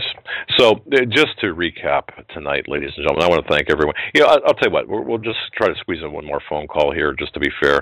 Let's go to 732. 732, you're up with Doug Hagmann. 732, you're up. Hi, Doug. How you doing? Very well. How are you? Okay. I had a phone call today, and usually when we're going to have a bad storm or snow, I'm in New Jersey. Yes, sir. They usually call and they, alert you to, that the snowstorm's coming and what side of the street to park on because of the snow plows. But we got a call today. It was a recording, and it said to turn in your guns, we'll give you $200. And I think this is starting to walk over to the East Coast, because I've been listening to your show for a long time, and 24/7 I'm on the computer, and I'm trying to find what's actually going on. And when it comes into your own town, I start saying to myself, something's up, and it doesn't look good. And well, clarify this for me. Who called and offered you money for your guns? The police station. 90 I'm seconds. in Neptune, New Jersey, and they had a recording like. Oh, okay. And, okay. And I guess apparently it went through the whole township, Wow. But and this is happening in your area. I know you're in Pennsylvania, and I'm in Jersey, so I just wanted to at least, let you know what's going on this side of the Delaware. What county are you in, sir? Would you mind telling me that? Yeah, in 60 seconds. Monmouth County, okay. New Jersey. All right, I'm going to do some investigating here, research, and I'm going to try to find out what's going on there. What's up with these recordings? My friend, we're at the end of the show. I got to cut you loose. God bless you. Thank you for that information. Keep listening. Thank you so much. Folks, that'll do it. That'll do it for the Hagmann and Hagmann Report this Thursday, the 7th day of March 2013. I want to thank everyone for listening. God bless you. Stay safe. Hit your knees tonight. And thank God for what you have.